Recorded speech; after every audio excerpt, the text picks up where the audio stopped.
menyampaikan atau sharing berkaitan dengan kebijakan PP 27 dan juga PP 24. Jadi apa namanya?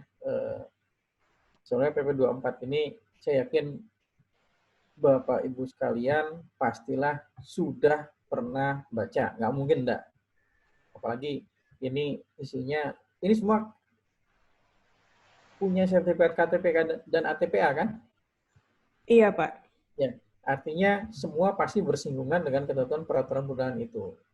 Logikanya pastilah Bapak Ibu sudah membaca.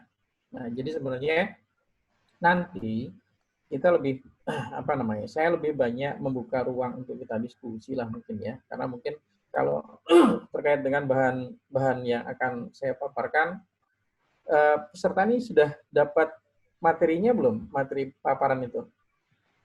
Sudah diberikan untuk yang materi PPB yang sebelumnya, Pak. Oke, iya.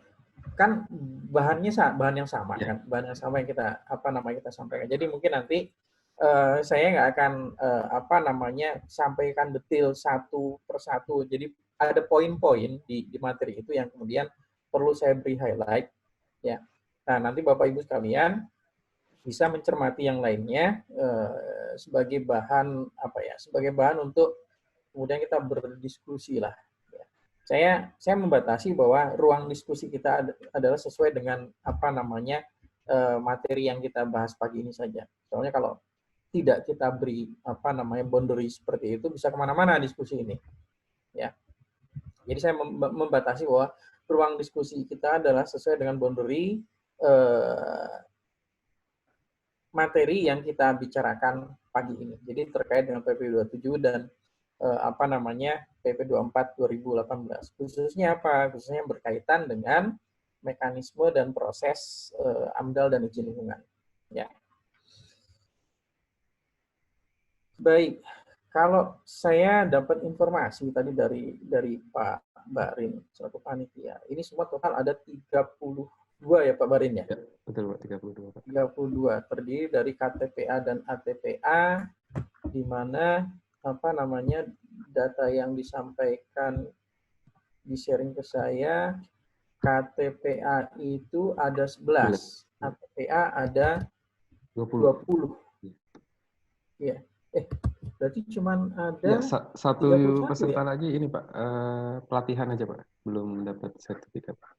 Oh ya. Jadi ada satu peserta yang dia sertifikat pelatihan AMDAL B, jadi belum punya sertifikat kompetensi. Ya. Baik.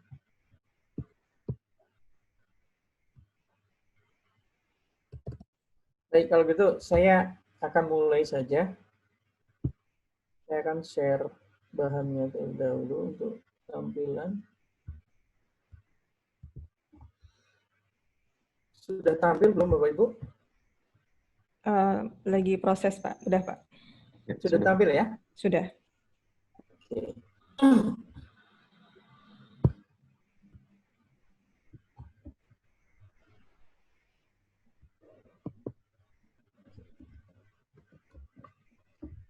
Nah, ini kayaknya nggak begitu bagus juga ininya ya, sinyalnya.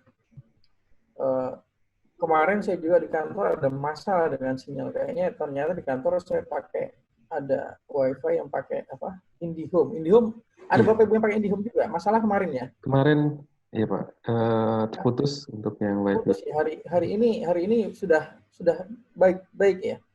Saya juga kemarin di rumah itu sampai tadi malam tuh saya nggak pakai IndiHome, saya pakai First Media, tapi ada sedikit gangguan, makanya mudah-mudahan nggak ada masalah ya. Kalau ada sedikit gangguan mungkin ya mudah-mudahan bisa dipahami. Mohon maaf Bapak Ibu, ada suara-suara yang kerja nggak di sini? Kedengeran nggak? Iya, terdengar sedikit. Kayak potong rumput ya Pak ya? Ya, ada yang di belakang rumah. Saya tadi ternyata yang mau betulin tangga ke atas itu datang ya. Waduh, saya bilang aduh ini saya posisinya pas lagi mau begini. Tapi suaranya nggak ganggu sekali nggak? Masih bisa terdengar sih suara Bapak. Suara saya masih bisa terdengar ya? Oke. Iya. Itu Tidak. pekerjaan itu intermittent, jadi pas dia nge-gerinda dia akan stop kerja, setelah itu berhenti. Tapi mudah-mudahan nanti nggak terlalu mengganggu ya, mohon maaf ini. Saya udah cari ruangan, sudah saya tutup semua, ternyata masuk juga. Ini di kamar sudah saya tutup semua pintu. Kebisingannya masih di bawah baku mutu, Pak. Oke, jadi suara saya masih bisa dengar, yang penting ya. Jadi yang penting masih bisa ditangkap. Iya, masih bisa ditangkap, Pak. Oke. Baik, saya lanjut saja. Kita abaikanlah itu. Fokus saja ke suara yang ada di laptop ini ya, yang suara kita diskusikan ini. Baik, saya itu diminta menyampaikan materi berkaitan dengan kebijakan AMDAL menurut PP 27 2012 dan PP 24 2018. Ya, kalau kita bicara PP 27 2012, Bapak Ibu pasti sudah tahu lah PP yang mengatur apa. Lalu kalau PP 24 2018, sebenarnya PP itu tidak spesifik mengatur berkaitan dengan AMDAL. PP itu sebenarnya mengatur banyak hal, ya. Salah satunya poin yang diatur adalah berkaitan dengan bersinggungan dengan AMDAL dan izin lingkungan. Nah, nanti kita akan lihat pengaturan yang beriman itu seperti apa. Jadi PP 24 2018 itu adalah PP yang mengatur tentang pelayanan perizinan berusaha terintegrasi secara elektronik. Nah, mekanisme yang ada di PP 24 dengan mekanisme AMDAL yang ada di PP 27 itu ada penyesuaian. Nanti kita lihat, ya. Tapi logika saya, Bapak Ibu sebenarnya sudah tahulah perbedaan itu. Cuma nanti kita perlu diskusikan untuk lebih mengkonfirmasi pemahaman Bapak Ibu sekalian. Ya. Ya, materi ini sebenarnya jatahnya couplingnya Pak Ari yang menyampaikan. Tapi berhubung beliau sedang ada halangan, saya diminta untuk menyampaikan ini.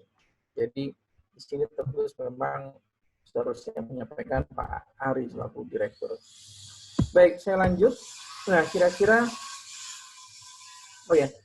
panitia saya punya waktu sampai jam berapa? Total 2 jam, Pak. Total sampai jam 11.00. Sampai jam 11 ya. Oke. Berarti sampai jam 11 dengan diskusi ya.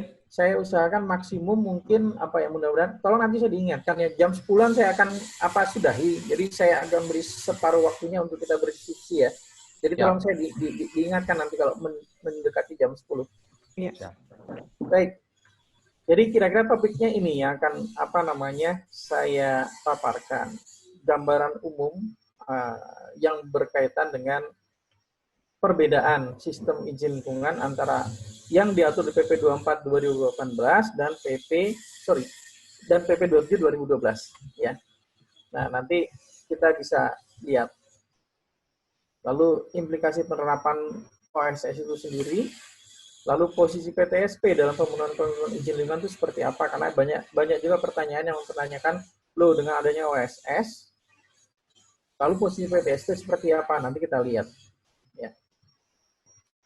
Lalu yang terakhir, implikasi sistem izin lingkungan dalam PP 24 2018 terhadap investasi dan dunia usaha. Nanti kita lihat seperti apa. Nah, kalau kita lihat ini, Nah, ini sebenarnya gambaran, milestone berkaitan dengan pengaturan AMDAL. Ya, kita sudah punya 1, 2, 3 dan terakhir keempat PP yang mengatur tentang AMDAL. Di mana PP yang pertama 2986, berikutnya 5193, berikutnya 2799, yang terakhir 27 2012. Itu yang khusus mengatur berkaitan dengan AMDAL. Tapi kemudian 27 2012 ini ada yang dimodifikasi atau ada yang diredesain dengan terbitnya PP 24 2018. Tapi bukan artinya pengaturan yang ada di PP 27 2012 itu semua diredesain dengan pengaturan yang ada di PP 24 2018. Tidak. Kenapa tidak? Nanti kita lihat. Ya. Karena ternyata yang diatur di PP 24 2018 itu tidak seluruhnya. Karena PP 24 2018 ternyata hanya mengatur 20 sektor kegiatan. Nanti kita lihat itu ada di pasal 85 dan rincian dari 20 itu apa saja izinnya ada di dalam lampiran PP 24 2018. Jadi ada yang di luar. Nah, yang di luar itu tetap merujuk kepada NSPK atau pengaturan yang ada di PP 27 tahun 2012. Jadi nanti ada dua payung yang berjalan secara beriringan. Payung dengan PP 27 2012 dan payung dengan PP 24 2018. Ya. Nah, ini poin pertama yang harus Bapak Ibu bisa tangkap, bahwa norma pengaturan payung hukum terkait dengan pengaturan AMDAL itu ada dua sekarang ya. Ya, merujuk kepada PP 27 2018 dan juga merujuk kepada PP 24 2018. Kalau merujuk ke PP 27 2012, NSPK-nya turunannya permennya jelas ada, permen-permen existing. Nah, kalau yang merujuk kepada PP 24 2018, turunannya adalah Permen 26 2018. Hanya itu. Ya, kenapa? Karena NSPK yang lain yang ada di PP turunan PP 27 2012 sudah disatukan di dalam satu permen, yaitu Permen 26 2018. Nah, kami sebenarnya apa ya? Kalau kita lihat perubahan yang ada di PP 24 2018 itu beda dengan perubahan seperti yang pernah kita jalani mulai dari PP 2986 sampai dengan terakhir PP 27 2012. Ya, kenapa? Karena perubahannya sangat signifikan. Makanya kemudian kita sebenarnya melihat kalau PP 24 2018 itu adalah revolusi di bidang perizinan. Revolusi, kenapa dikatakan revolusi? Simpelnya gini, sebelumnya pada saat dulu sebelum terbit PP 24 2018, kalau kita bicara izin, orang mengajukan izin, tahapannya pasti adalah dia penuhi semua persyaratannya dulu. Semua persyaratan yang ada sudah clear, sudah selesai, sudah dianggap memenuhi persyaratan, barulah kemudian izin bisa diterbitkan. Kan gitu kan? Nah, di PP 24 2018 pengaturannya berbeda. Ya. Berbedanya di mana? Berbedanya bahwa izin berkomitmen atau izin yang belum efektif itu diterbitkan hanya berdasarkan dengan komitmen.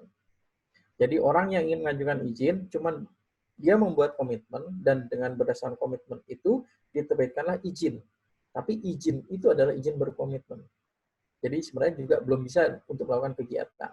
Nah, lalu untuk izin berkomitmen ini bisa menjadi efektif, dia harus memenuhi komitmen yang sudah dibuat tersebut. Ya, jadi kenapa saya perlu sampaikan ini nanti karena ada implikasinya. Jadi secara tidak langsung sebenarnya komitmen tersebut itu nanti akan menyaring. Menyaring apa? Menyaring bahwa pelaku-pelaku usaha yang memang betul-betul serius saja nantinya yang akan tersaring dengan sistem ini. Karena mereka yang serius pasti akan berusaha secepatnya untuk bisa memenuhi komitmennya. Sekarang yang sebelumnya kan banyak sekali orang yang mengajukan izin, lalu dalam proses penyelesaian perizinannya juga tidak serius menyelesaikan persyaratannya. Nah, ini juga menghambat masuknya investasi yang lain gitu. Kenapa? Karena coupling yang sebenarnya itu bisa digunakan orang lain, sementara terhambat orang lain tidak bisa masuk ke sana karena sudah ada yang mengajukan lebih dahulu. Sementara proses yang mengajukan terlebih dahulu ini tidak beres-beres juga. Nah, baik, itu gambaran umumnya. Nah, sekarang kalau kita lihat lebih detail lagi terkait dengan perbedaan sistem izin lingkungan di PP 27 2012 dan PP 24 2012, kira-kira begini. Nah, coba kita lihat ya. Di tahapan kalau kita bicara penerbitan izin lingkungan di PP 27 2012 itu penerbitannya bersamaan dengan penerbitan surat keputusan kelayakan lingkungan. Ya. Nah, kalau di PP 24 2018 izin lingkungan ini diterbitkan terlebih dahulu berdasarkan komitmen. Jadi sebenarnya izin lingkungan itu izin lingkungan berkomitmen. Ya. Tapi sudah diterbitkan resmi, cuma belum efektif. Nah, untuk mengefektifkannya, penuhi komitmennya. Kira-kira seperti itu. Nah, yang kedua, pelaksanaan pengumuman rencana usaha dan kegiatan atau konsultasi publik yang dilakukan oleh pelaku usaha sesuai mekanisme yang ada di PP 27/2012 dilakukan sebelum penyusunan kerangka acuan. Ya. Nah, kalau dengan PP 24 itu dikatakan dapat dilakukan sebelum izin lingkungan komitmen diterbitkan. Jadi sebenarnya prinsipnya sama, semua adalah sebelum penyusunan kerangka acuan. Nah, yang membedakan adalah di PP 24 2018 karena dia membuat komitmen, setelah membuat komitmen kemudian terbit izin lingkungan berkomitmen, maka pengaturan waktu konsultasi publik ini harus harus benar-benar dicermati oleh pelaku usaha yang mengajukan izin. Kenapa? Karena pengaturan waktunya ini nanti sangat ketat. Begitu pas kita bicara dengan mekanisme OSS. Ya. Jadi sebenarnya kalau kita bicara PP 24 2018, kita bicaranya OSS. Gitu ya. Tapi kalau kita bicara PP 27 2012, kita tidak bicara OSS karena prosesnya di luar OSS. Ya. Nah, yang berikutnya dari sisi dokumen AMDAL. Kalau merujuk PP 27 2012, kita bicara dokumen AMDAL itu terdiri dari dokumen kerangka acuan, dokumen AMDAL, dan dokumen RKLPL. Sementara kalau kita merujuk kepada PP 24 2018, sama ada kerangka acuan, AMDAL, RKLPL. Tapi kerangka acuannya itu bukan berbentuk dokumen yang tebal seperti dokumen-dokumen kerangka acuan yang sebelumnya. Karena di Permen 26 2018 sebagai turunan dari PP 24 2018, yang namanya kerangka acuan itu bentuknya adalah formulir kerangka acuan. Jadi beda di sini. Ya. Kalau pakai mekanisme PP 27 adalah dokumen kerangka acuan, kalau pakai mekanisme PP 24 formulir kerangka acuan. Ya. Ini harus harus pahami. Nah, waktu penyusunan sekarang kita bicara. Waktu penyusunan itu tidak diatur di PP 27 2012. Waktu penyusunan dokumen kerangka acuan ya. Nah, yang diatur adalah waktu penilaiannya. Ya, waktu penilaian kerangka acuan. Tapi kalau kita bicara PP 24, ya, waktu penyusunan itu diatur paling lama 30 hari kerja setelah izin lingkungan komitmen diterbitkan. Jadi, pengaturannya seperti ini. Pelaku usaha wajib mulai menyusun dokumen AMDAL RKLPL 30 hari kerja setelah izin lingkungan komitmen diterbitkan. Ya, bahasanya begitu. Jadi 30 hari kerja semenjak izin lingkungan berkomitmen diterbitkan, pelaku usaha harus sudah mulai nyusun AMDAL RKLPL. Nah, Bapak Ibu tahu bahwa yang namanya AMDAL, ya, nggak bisa disusun langsung menyusun AMDAL, kan harus disusun melalui tahapan kerangka acuan. Artinya apa? 30 hari yang ada itu adalah waktu di mana harus bisa menyelesaikan formulir kerangka acuan. Ya, di situ ada waktu yang sempit. Nah, jadi pengaturan di PP 24 2018 adalah 30 hari itu harus sudah selesai itu formulir kerangka acuan. Selesai dalam arti bukan hanya selesai dalam bentuk formulir, tapi sudah dibahas dan sudah disepakati, bahwa ini nanti yang akan jadi pegangan kita untuk melakukan kajian di dalam dokumen AMDAL-nya. DPH-nya apa saja, metode studi yang digunakan apa saja, nah itu disepakati di formulir kerangka acuan. Ya, yang waktunya 30 hari kerja tadi. Ya. Berikutnya, kalau kita bicara persetujuan kerangka acuan, sesuai PP 27 2012, bentuknya adalah dalam bentuk surat keputusan persetujuan kerangka acuan, SK kerangka acuan. Ya, surat keputusan. Nah, sementara kalau kita bicara PP 24 2018, kerangka acuan itu tidak perlu bentuk SK. pengaturannya adalah berita acara rapat pemeriksaan formulir kerangka acuan itulah yang juga merupakan sekaligus merupakan bentuk persetujuan kerangka acuan. Jadi nggak perlu lagi waktu proses untuk untuk menerbitkan surat keputusan persetujuan kerangka acuan. Rapat hari itu disepakati ABC, berita acara itulah yang jadi pegangan untuk mengganti surat keputusan persetujuan kerangka acuan seperti yang sebelumnya dilakukan sesuai dengan PP 2012. Ya, itu beda yang berikutnya. Nah, berikutnya uji administrasi. Nah, ini juga penting ya. Uji administrasi dokumen AMDAL. Jadi gini, kalau kita bicara PP 27 2012, pada saat pelaku usaha menyampaikan dokumen kerangka acuan untuk dilakukan proses penilaian, yang namanya uji administrasi itu sudah dilakukan. Ya. Kalau apa saja yang diuji, ya Bapak Ibu sudah bisa buka lah tata laksana yang ada di Permen 08 2013 ya. Nah, di sana bisa dilihat apa saja yang dilakukan terhadap uji administrasi dokumen tersebut. Rujukannya juga bisa penyusunan ada di Permen 16 2012 ya.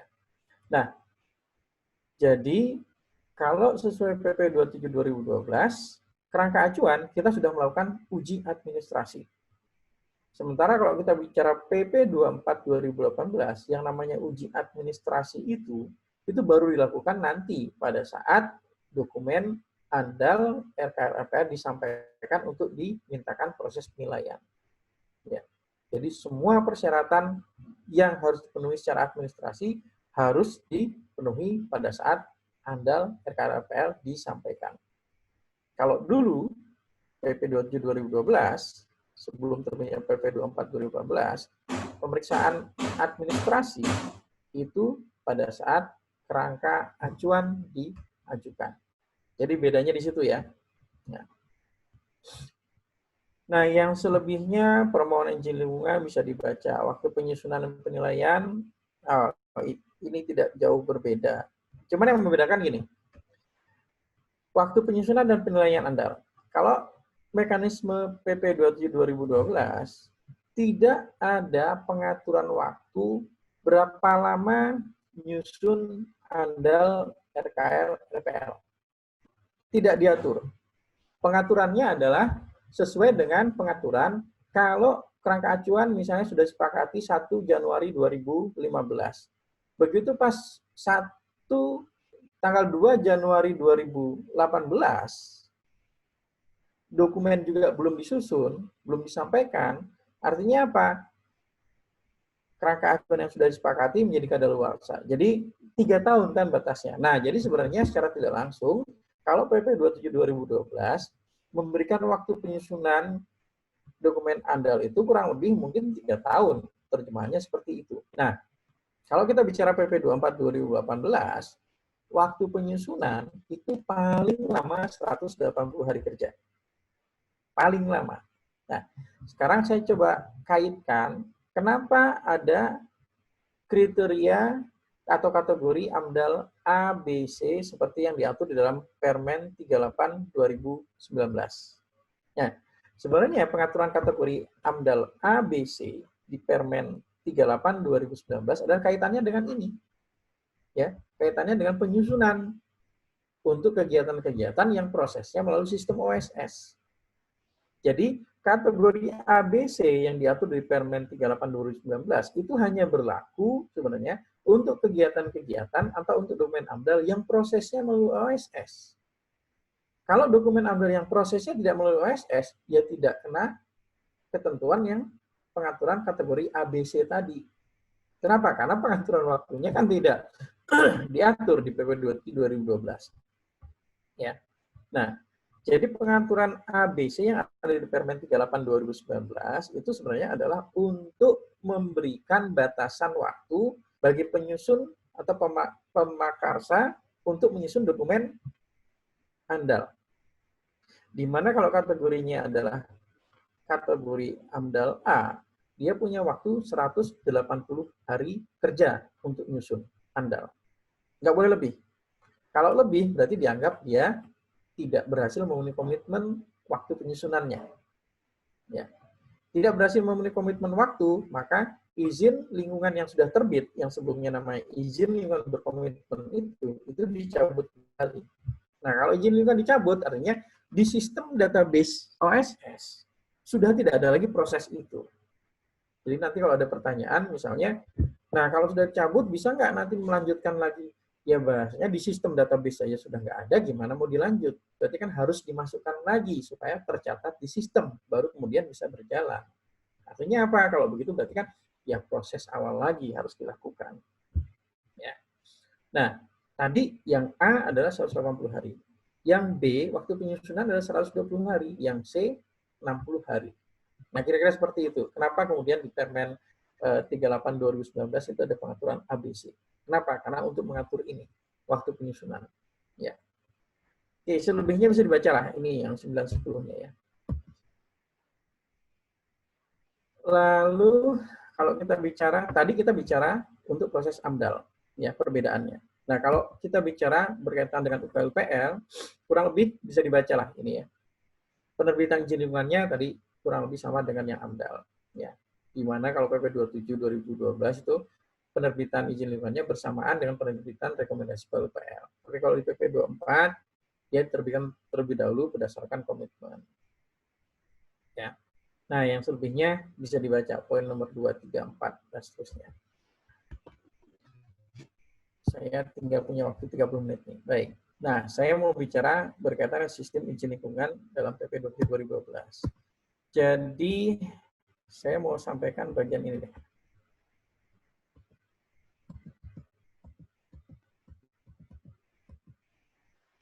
Oke, ini.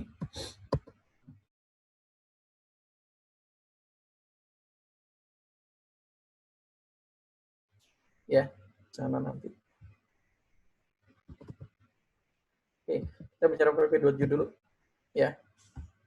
Saya bicara PP 27. Berarti saya bicara nah, inilah kira-kira ya. Ya. Kita bicara proses AMDAL dan izin lingkungan sesuai pengaturan yang ada di PP 27. Kurang lebih prosesnya kan seperti ini. Ya. Kita bagi menjadi 3 kelompok atau 3 ruang. Ruang proses itu ada di Pemrakarsa atau penyusun AMDAL, ruang di mana proses itu ada di Sekretariat Komisi Pemilihan AMDAL, tim teknis dan komisi. Jadi di Komisi Pemilihan AMDAL lah bahasa simpelnya. Lalu ruang pengambilan keputusan ada di Menteri, Gubernur atau Bupati Wali Kota. Ya. Di mana ruang penyusunan itu ada di tahapan 1, 2, 3, 7, 8. Lalu yang di Sekretariat di Komisi Pemilihan AMDAL ada di tengah ini, 4, 5, 6, 9, 10, 11, 12, 13. Lalu ruang pengambilan keputusan ada di sini. Ya. 14, 15. Ya. Nah, prosesnya mulai dari pengumuman konsultasi publik, penyusunan kerangka acuan, pengajuan proses pemilihan terus berjalan, ya seperti ini. Ya. Nah, waktunya, ya waktu penyusunan kerangka acuan kan tidak ada batasannya. Yang ada diatur pengaturannya adalah di mana SPT itu harus dilakukan 10 hari kerja pengumuman untuk dapat SPT. Jadi pengumuman harus dilakukan selama 10 hari kerja untuk kemudian bisa mendapatkan tanggapan. Sebagai apa? Sebagai input di dalam penyusunan kerangka acuan. Ya. Nah, proses penyusunan itu tidak diatur waktunya di sini. Beda dengan kalau nanti kita bicara di PP 24/2018. Nah, lalu kita bicara di sini. Sekarang penilaian.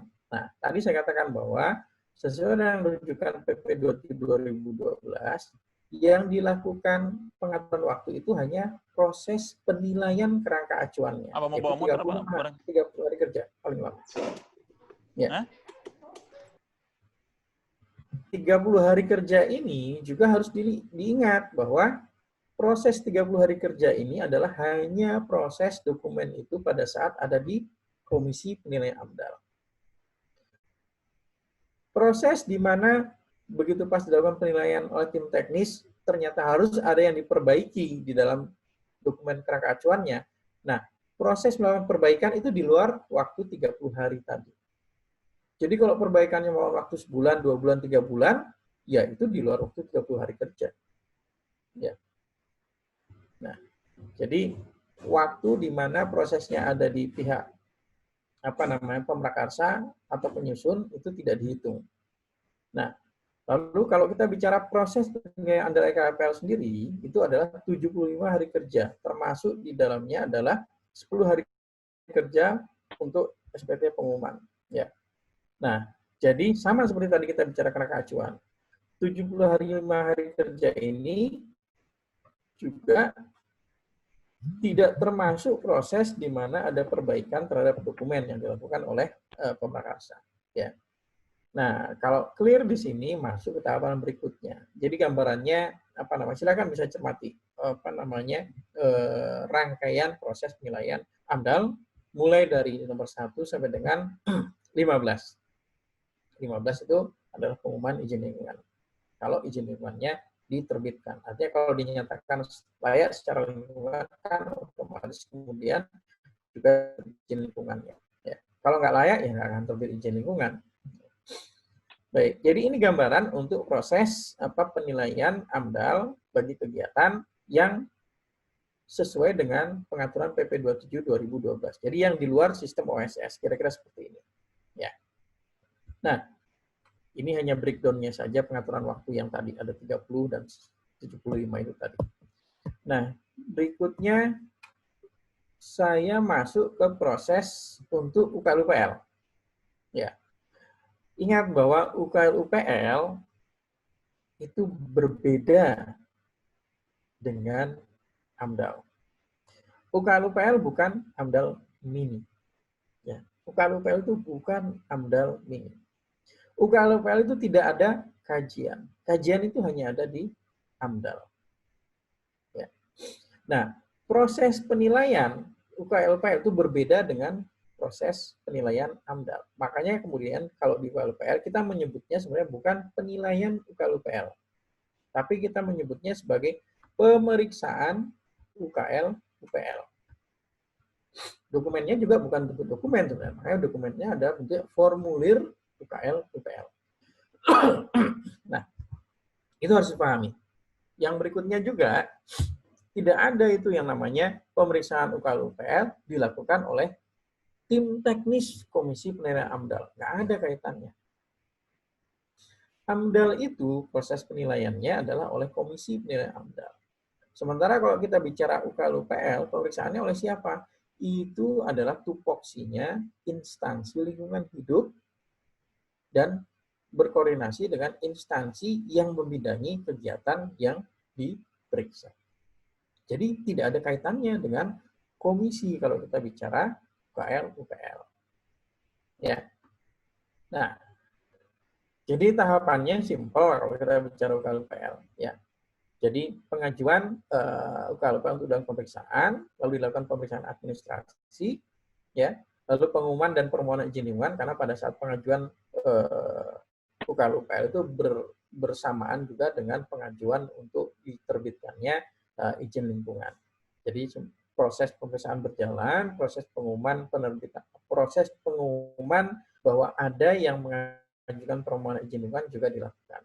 Lalu substansi UKL-UPL diperiksa. Nah, pemeriksaan di sinilah yang tadi saya katakan melibatkan instansi teknis yang membidangi usaha tersebut. Contohnya, misalnya ada kegiatan peternakan. Mau bangun peternakan. Nah, kegiatan peternakan itu, instansi teknis yang membidanginya siapa? Dinas Peternakan. Maka dalam pemeriksaan UKL-UPL ini, yang melakukan siapa? Yang melakukan adalah instansi lingkungan hidup dan juga Dinas Peternakan. Duduk bareng di situ, melakukan pemeriksaan terhadap substansi UKL-UPL-nya. Jadi bukan oleh tim teknis komisi AMDAL. Ya. Nah, itu poin yang harus sama-sama kita pahami. Tadi saya berikan highlight bahwa UKL-UPL itu bukan AMDAL mini. Oke, Lalu prosesnya lanjut lagi, kalau memang kemudian bisa diterbitkan rekomendasi, maka diterbitkan pula izin lingkungan. Ya. Begitu pas terbit izin lingkungan, dilakukan pengumuman izin lingkungan. Nah, sesimpel ini prosesnya sebenarnya kalau kita bicara PUPL. Ya. Baik, ini pengaturan waktunya. Nah, ini nanti bisa dibaca saja. Jadi sebenarnya kalau kita bicara ini adalah skematis ya, gambaran bahwa kalau kita bicara SKKL dan juga rekomendasi PUPL, ini kemudian kan diterbitkan dalam bentuk izinnya adalah izin lingkungan. Ya. Lalu izin lingkungan ini digunakan sebagai persyaratan untuk apa? Persyaratan untuk penerbitan izin usaha dan atau kegiatan. Izin lingkungan ini pula yang kemudian menjadi dasar penerbitan apa? Penerbitan izin perlindungan dan pengelolaan lingkungan hidup atau izin PPLH. Apa itu izin PPLH?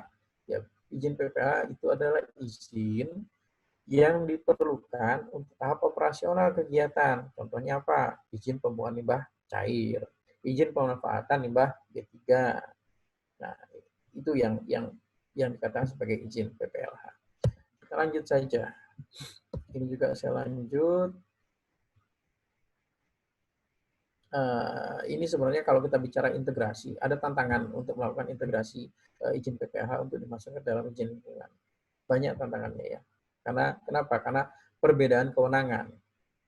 Ada izin lingkungan yang diterbitkan oleh pusat, tapi izin PPLH-nya oleh daerah. Nah, itu yang agak sulit untuk kemudian dilakukan integrasi. Tapi ada juga yang sebaliknya, izin lingkungan oleh daerah, tapi izin PPLH-nya oleh pusat. Nah, hal-hal seperti itu sebenarnya yang menyebabkan sulitnya untuk dilakukan pengintegrasian izin PPLH ke dalam izin lingkungan. Jadi perlu ada pengaturan terkait dengan kewenangan tersebut seperti apa. Jadi sampai saat ini kita bicara integrasi terhadap izin PPLH ke dalam izin lingkungan masih perlu dibicarakan lebih lanjut. Nah, sekarang kita masuk ke sistem izin lingkungan sesuai dengan PP 24 2018. Nah, ini saya lewat saja. Ini sebenarnya pasal-pasal pengaturan yang ada di dalam PP 24 2018 yang berkaitan dengan apa? Berkaitan dengan AMDAL atau KUPL. Ya, jadi yang berkaitan bersinggungan dengan itu kira-kira ada di pasal-pasal ini. Ya. Pasal 1, pasal 19, pasal 22, pasal 32, pasal 35, dan seterusnya. Nanti bisa dibaca ini. Saya ingin masuk ke ranah yang ini sebenarnya, ya, untuk memberikan pemahaman. Ya. Jadi, sesuai dengan ketentuan yang ada di dalam pasal 5 PP 24 2018 dan juga di dalam lampirannya bahwa pelayanan perizinan berusaha terintegrasi secara elektronik ini hanya diberlakukan atau hanya diterapkan terhadap sektor yang diatur di dalam pasal 85 PP tersebut. Di luar yang diatur dalam pasal 85 PP tersebut, artinya apa? Ya tidak diproses melalui mekanisme OSS. Nah, dengan demikian, bagaimana? Dengan demikian, ada proses perizinan yang diproses melalui sistem OSS. Ada proses perizinan yang diproses di luar sistem OSS. Yang di dalam itu apa? Yang termasuk dalam pasal 85. Yang di luar itu apa? Yang tidak termasuk di dalam pasal 85. Begitu simpel membacanya ya. Ya. Nah, hal juga yang harus difahami gini. Untuk bisa memproses perizinan melalui sistem OSS, setiap pelaku usaha pasti harus memiliki yang namanya nomor induk berusaha.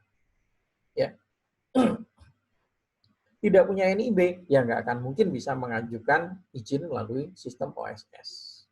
Nah, lalu kalau kita kaitkan dengan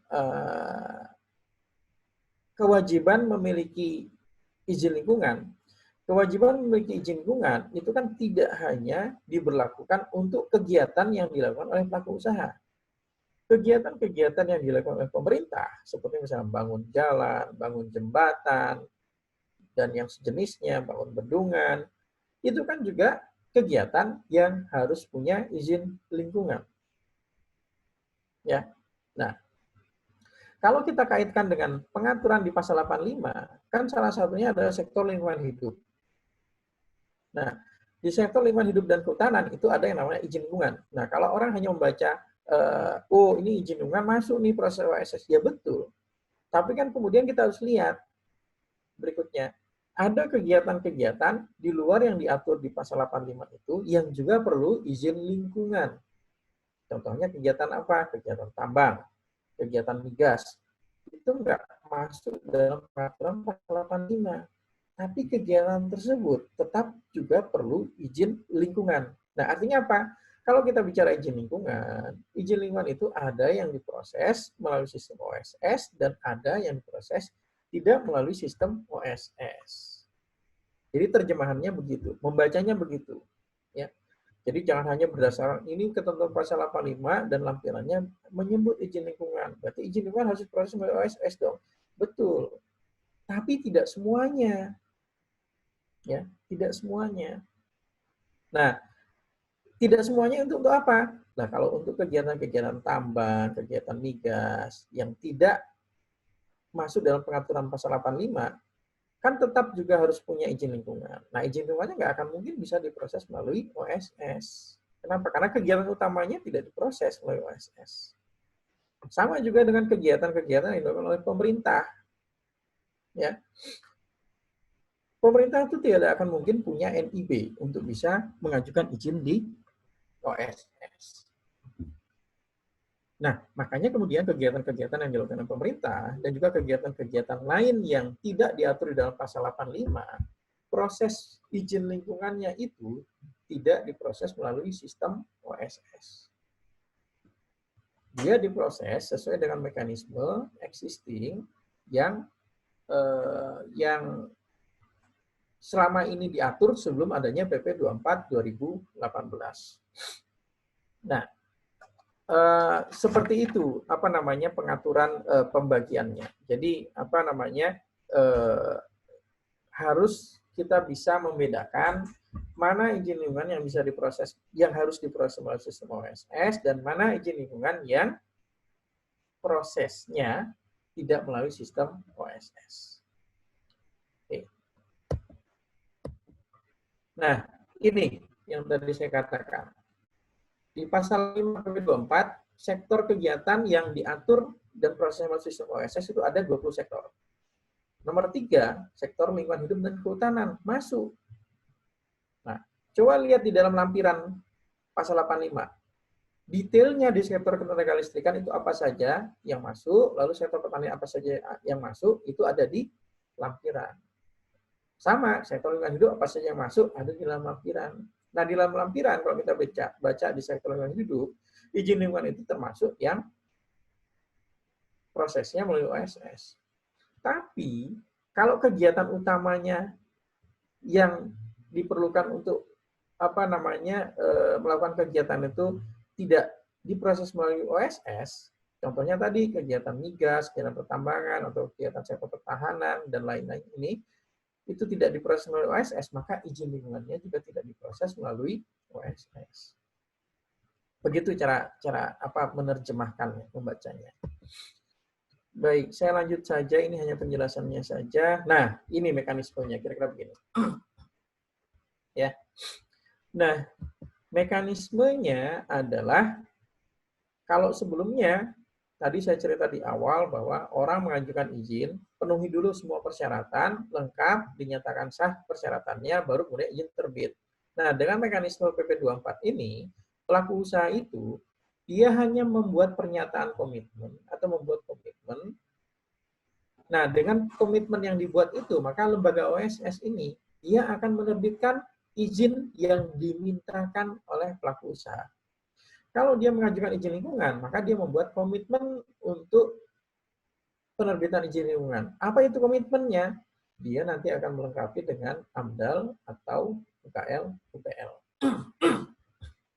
Itu komitmennya. Lalu kalau dia mengajukan izin untuk penerbitan izin usaha, maka komitmennya apa? Komitmennya adalah bahwa dia nanti akan melengkapi dengan izin lokasi, izin lingkungan, dan IMB.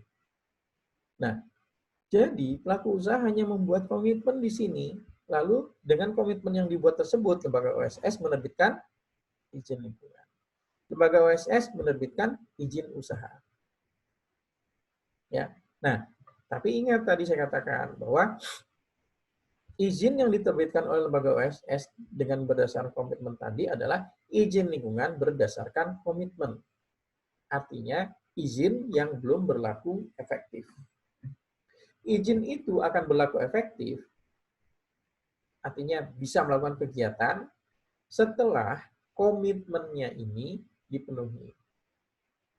Kalau komitmennya belum dipenuhi, ya izinnya belum berlaku efektif. Dia baru berlaku efektif setelah komitmennya dipenuhi. Nah, begitu pas sudah diterbitkan izin lingkungan berdasarkan komitmen, saya nggak mau masuk ke bicara yang izin usaha ya, karena kita domainnya kita bicara di izin lingkungan. Tapi pada prinsipnya, begitu pas izin berdasarkan komitmen diterbitkan oleh OSS, baik itu izin lingkungan atau izin usaha, nah proses pemenuhan untuk pemenuhan komitmen untuk izin lingkungan dan proses pemenuhan untuk izin usaha itu bisa dilakukan secara paralel, berbarengan. Melengkapi komitmen untuk izin lingkungan, melengkapi komitmen untuk izin usaha. Di sini prosesnya, di sini prosesnya. Nah, pengaturannya adalah izin lingkungan untuk bisa terbit izin lingkungan. Nah, tadi 30 hari semenjak izin lingkungan berkomitmen ini diterbitkan, ya, maka pelaku usaha atau pemrakarsa itu harus sudah mulai nyusun andal RKL RPL. Harus sudah mulai nyusun andal RKL RPL. Ya. Nah, kalau sudah mulai nyusun andal RPL kan nggak bisa ujuk-ujuk nyusun begitu saja. Kerangka acuannya sudah ada belum? Nah, tadi makanya saya bilang 30 hari itu diterjemahkan sebagai, nah 30 hari ini adalah waktu untuk menyelesaikan yang namanya kerangka acuan tadi. Ya. Nah, itu apa namanya terjemahannya. Nah, prosesnya berlanjut. Setelahnya, bentar, saya lihat dulu. Pak Widi, maaf sudah jam 9.51. Yap, 9.51. Oke, udah 10 menit. 10 menit lagi ya. Oke, jadi saya mau, nah ini sebenarnya prosesnya.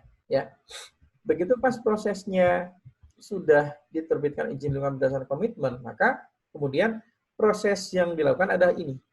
Pengumuman dan konsultasi publik oleh pemrakarsa, lalu nyusun formulir kerangka acuan oleh pemrakarsa, lalu pemeriksaan formulir kerangka acuan.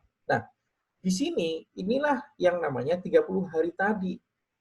Kenapa? Karena 30 hari berikutnya adalah dia harus sudah mulai nyusun andal RKRPL. Di sini sudah mulai nyusun andal RKRPL. Pasal 53 ayat 7 diatur bahwa penyusunan dokumen amdal harus mulai dilakukan paling lama 30 hari setelah lembaga OSS menerbitkan izin lingkungan. Konteks lembaga OSS menerbitkan izin lingkungan adalah di sini, izin lingkungan berdasarkan komitmen. Ya. Nah, jadi 30 hari ini adalah waktu untuk kerangka acuan. Ya. Nah, proses ini berlanjut 30 hari mulai nyusun. Nah, mulai nyusun, lalu menyusunnya itu berapa lama? Tadi ada AMDAL kategori A, B, dan C. Jadi di sini tadi ditulis bahwa maksimum penyusunan adalah 180 hari kerja. Tapi kalau kemudian ditetapkan sebagai B, maksimumnya sebenarnya bukan 180, tapi hanya 120. Apalagi kalau ditetapkan sebagai C, itu hanya 60 hari. Penetapannya itu di mana? Penetapannya itu disepakati di sini nanti. Di dalam berita acara formulir kerangka acuan yang disepakati. Kalau kemudian ditetapkan sebagai A, maka 180 hari. Kalau B, 120. Kalau C, 60 hari kerja. Selesailah ini proses misalnya penyusunan. Masuk ke proses penilaian di sini. Jadi, proses penilaian di sini, ini total 60 hari kerja sampai dengan terbitnya keputusan. Kira-kira seperti itu. Sementara di sisi lain, proses pemenuhan izin usaha, proses pemenuhan komitmen izin usaha juga dilakukan.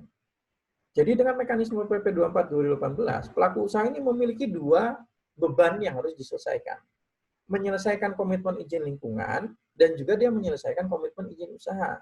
Kenapa harus dilakukan secara berbarengan? Karena begitu pas kita bicara izin berkomitmen diterbitkan, maka ada argo waktu yang berjalan untuk menyelesaikan komitmen. Kalau argo itu tidak dipenuhi, maka izin yang sudah diterbitkan tadi bisa dicabut kembali.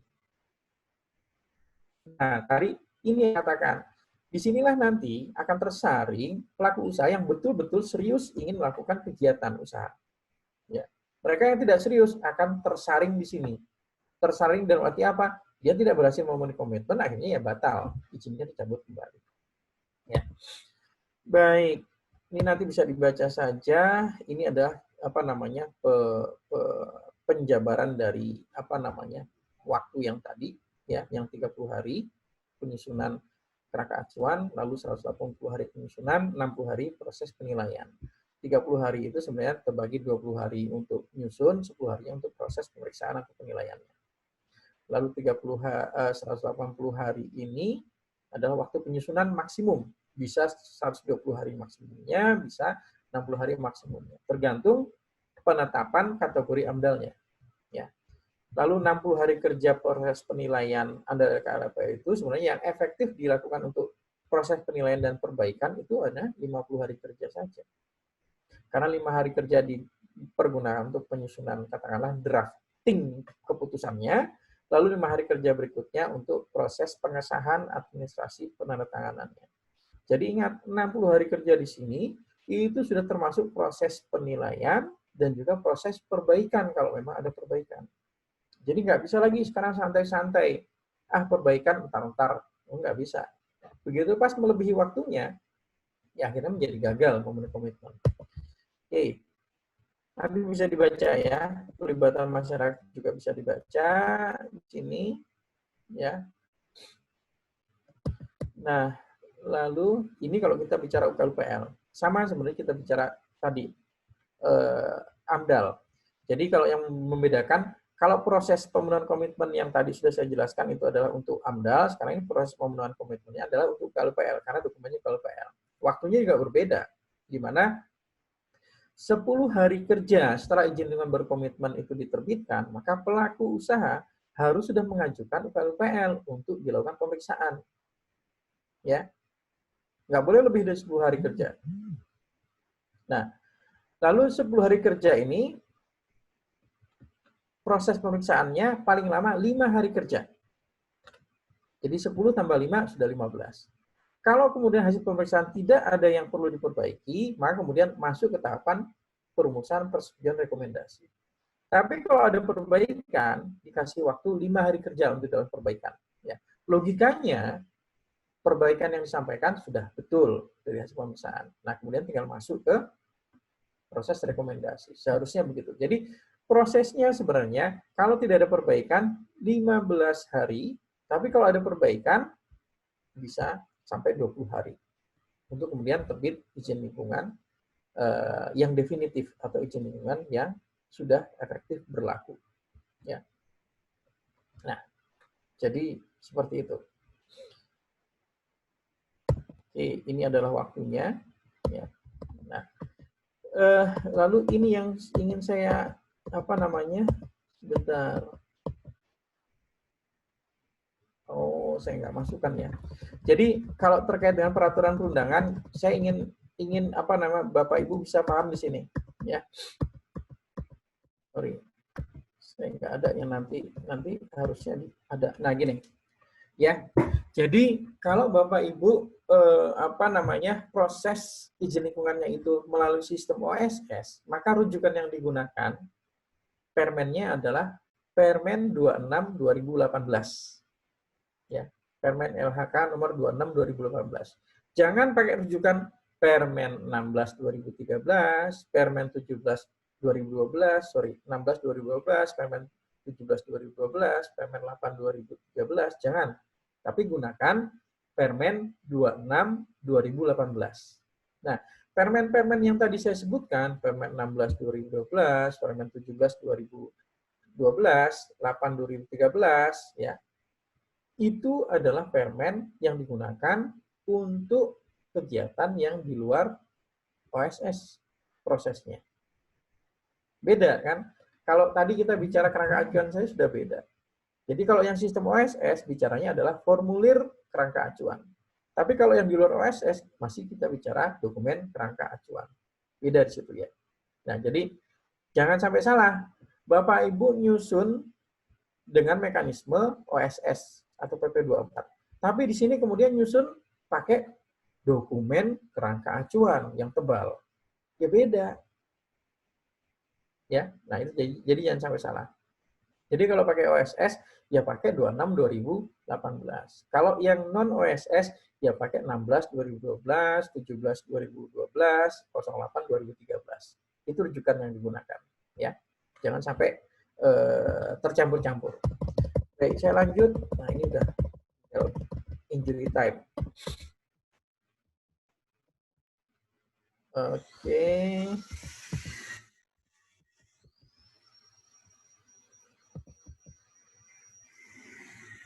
Oh, di sini tadi. Oh, saya nyari ini sebenarnya. Jadi ini rujukan yang digunakan ya. Ini adalah rujukan yang digunakan kalau kita menggunakan mekanisme OSS. Jadi gunakan P26/2018. Permen LHK 26/2018. Tapi kalau yang di luar sistem OSS, rujukan yang digunakan permen LH-nya yang ini, 16/2012, 17/2012, dan 8/2013. Serta yang terakhir yang terbaru adalah 23/2018 terkait dengan perubahan izin lingkungan, ya, penerbitan izin lingkungan dan perubahan izin lingkungan. Ya. Nah, semua mekanisme atau NSPK ini itu sudah disesuaikan dan dirujuk atau dimasukkan dalam satu permen, yaitu Permen 26/2018. Ya, kalau yang merujuk kepada PP 24/2018. Jadi jangan sampai keliru, jangan sampai terbalik. Saya kayaknya perlu waktu 5 menit lagi, tambahan 5 menit lagi ya, untuk menjelaskan sesi sisanya. Ya, silakan Pak. Ya. Nah, ini tadi sudah saya sampaikan. Jadi ada kegiatan yang prosesnya melalui sistem OSS dan yang di luar OSS.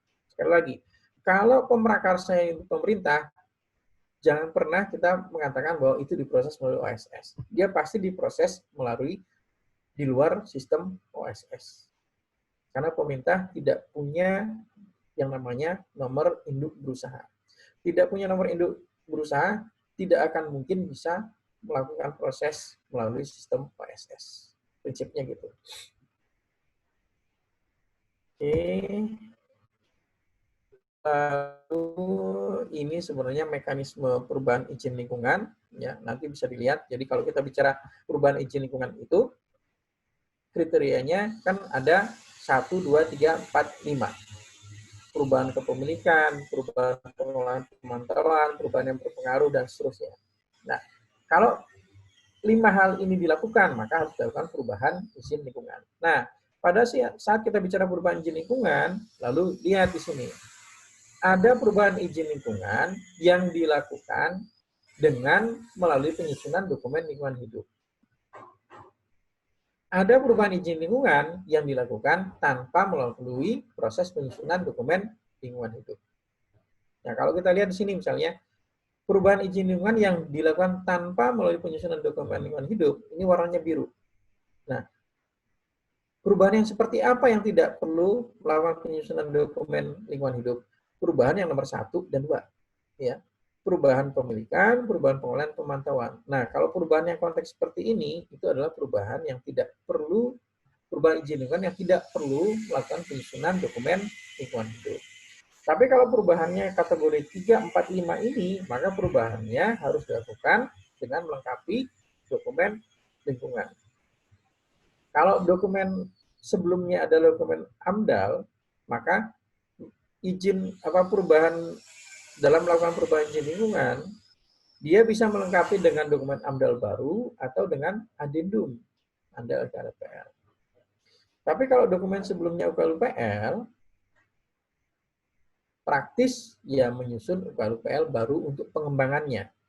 Atau bisa justru menjadi AMDAL baru. Karena ternyata besarannya memenuhi ketentuan seperti yang diatur di dalam lampiran Permen 38 2019. Nah, simpelnya seperti itu. Ya.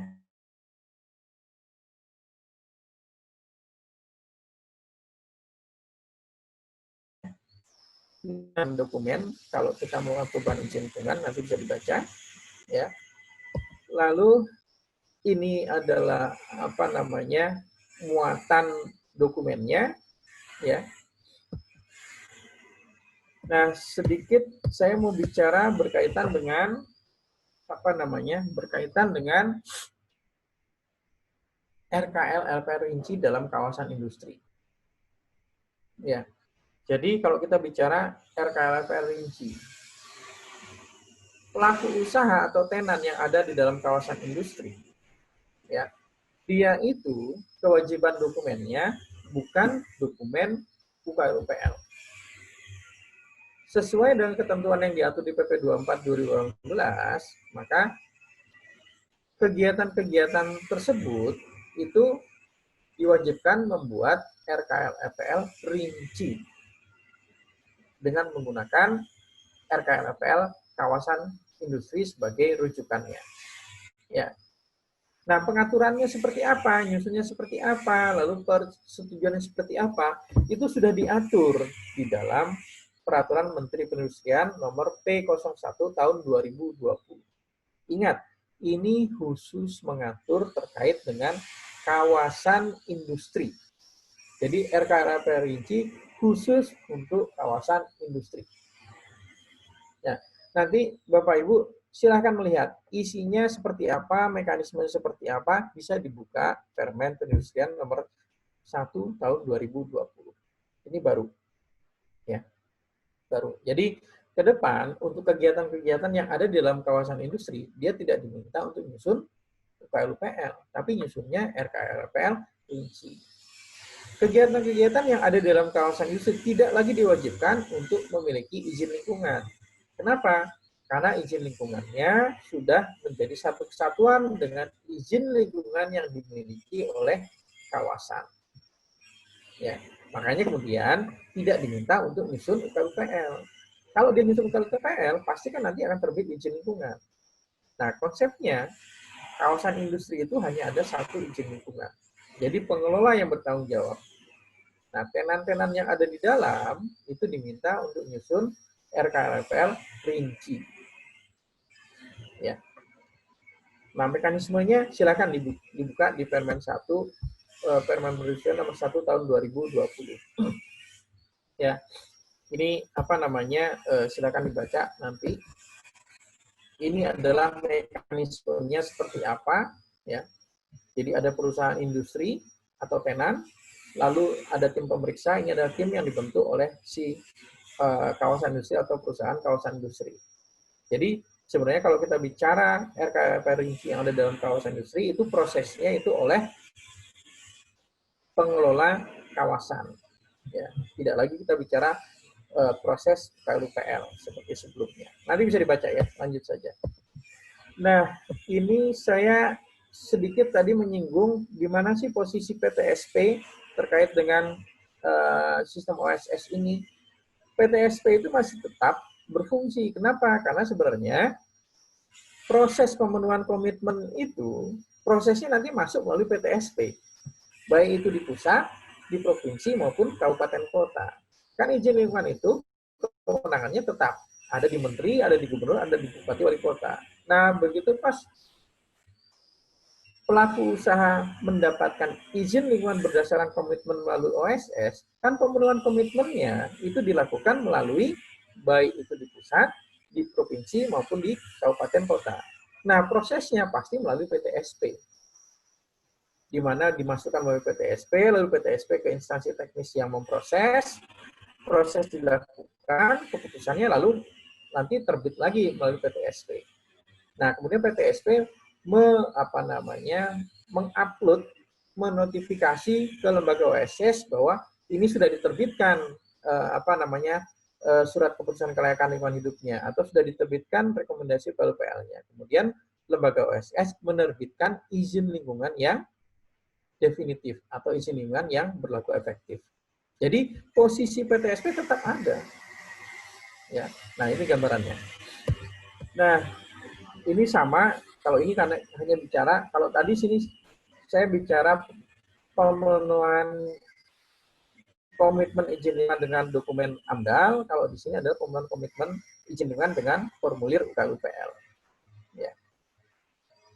Jadi sama, dilakukan melalui PTSP. Ya. Oke. Ini kesimpulan bisa dibaca. Lalu ini sedikit sekarang,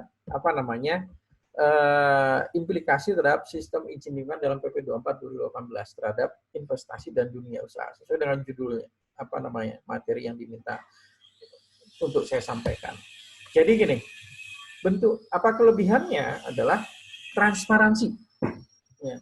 Di mana transparansi pelayanan perizinan berusaha lebih terjaga dan dapat dipantau melalui sistem. Lalu dari sisi kemudahan investasi, di mana pelaku usaha melakukan proses perizinan melalui sistem OSS. Lalu kepastian investasi, ini tadi yang saya katakan, bahwa dengan sistem OSS, maka secara tidak langsung ini akan menyaring, di mana investor yang sungguh-sungguh akan melakukan investasi, dia akan serius dalam melakukan pemenuhan komitmennya. Ya kan? Nah, ini yang tadi, sehingga secara tidak langsung ini menjadi saringan bahwa kalau nggak serius, ya sudah, dia akan gagal dalam proses pemenuhan komitmennya. Ya. Kekurangannya mungkin saat ini mekanisme pengumuman dan permohonan izin lingkungan belum tersedia di sistem tersebut. Lalu pencantuman nomor dan tanggal penerbitan SKKL dan rekomendasi UKUPL belum ada dalam izin lingkungannya. Kenapa? Karena contohnya gini, kan izin lingkungan yang terbit dari OSS itu hanya 1 lembar saja. 1 lembar, sudah. Tadi saya ada. Nah, kan hanya selembar ini saja. Ini adalah izin lingkungan yang sudah berlaku efektif, ya kan? Izin lingkungan sudah berlaku efektif. Izin lingkungan telah terpenuhi komitmennya. Ya, hanya selembar ini saja. Nah, inilah seharusnya diatur. Yang ini adalah izin lingkungan komitmen. Dia akan berlaku efektif setelah perusahaan bersangkutan memenuhi komitmennya. Ini adalah izin lingkungan yang sudah definitif atau yang sudah berlaku. Jadi dia sudah memenuhi komitmen kalau di sini. Nah, kan hanya seperti ini saja. Nggak ada itu kewajibannya apa. Nggak ada itu di sini diterbitkan berdasarkan SKKL yang mana.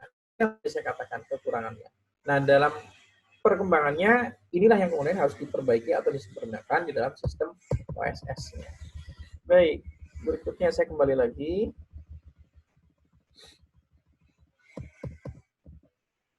Nah, oke.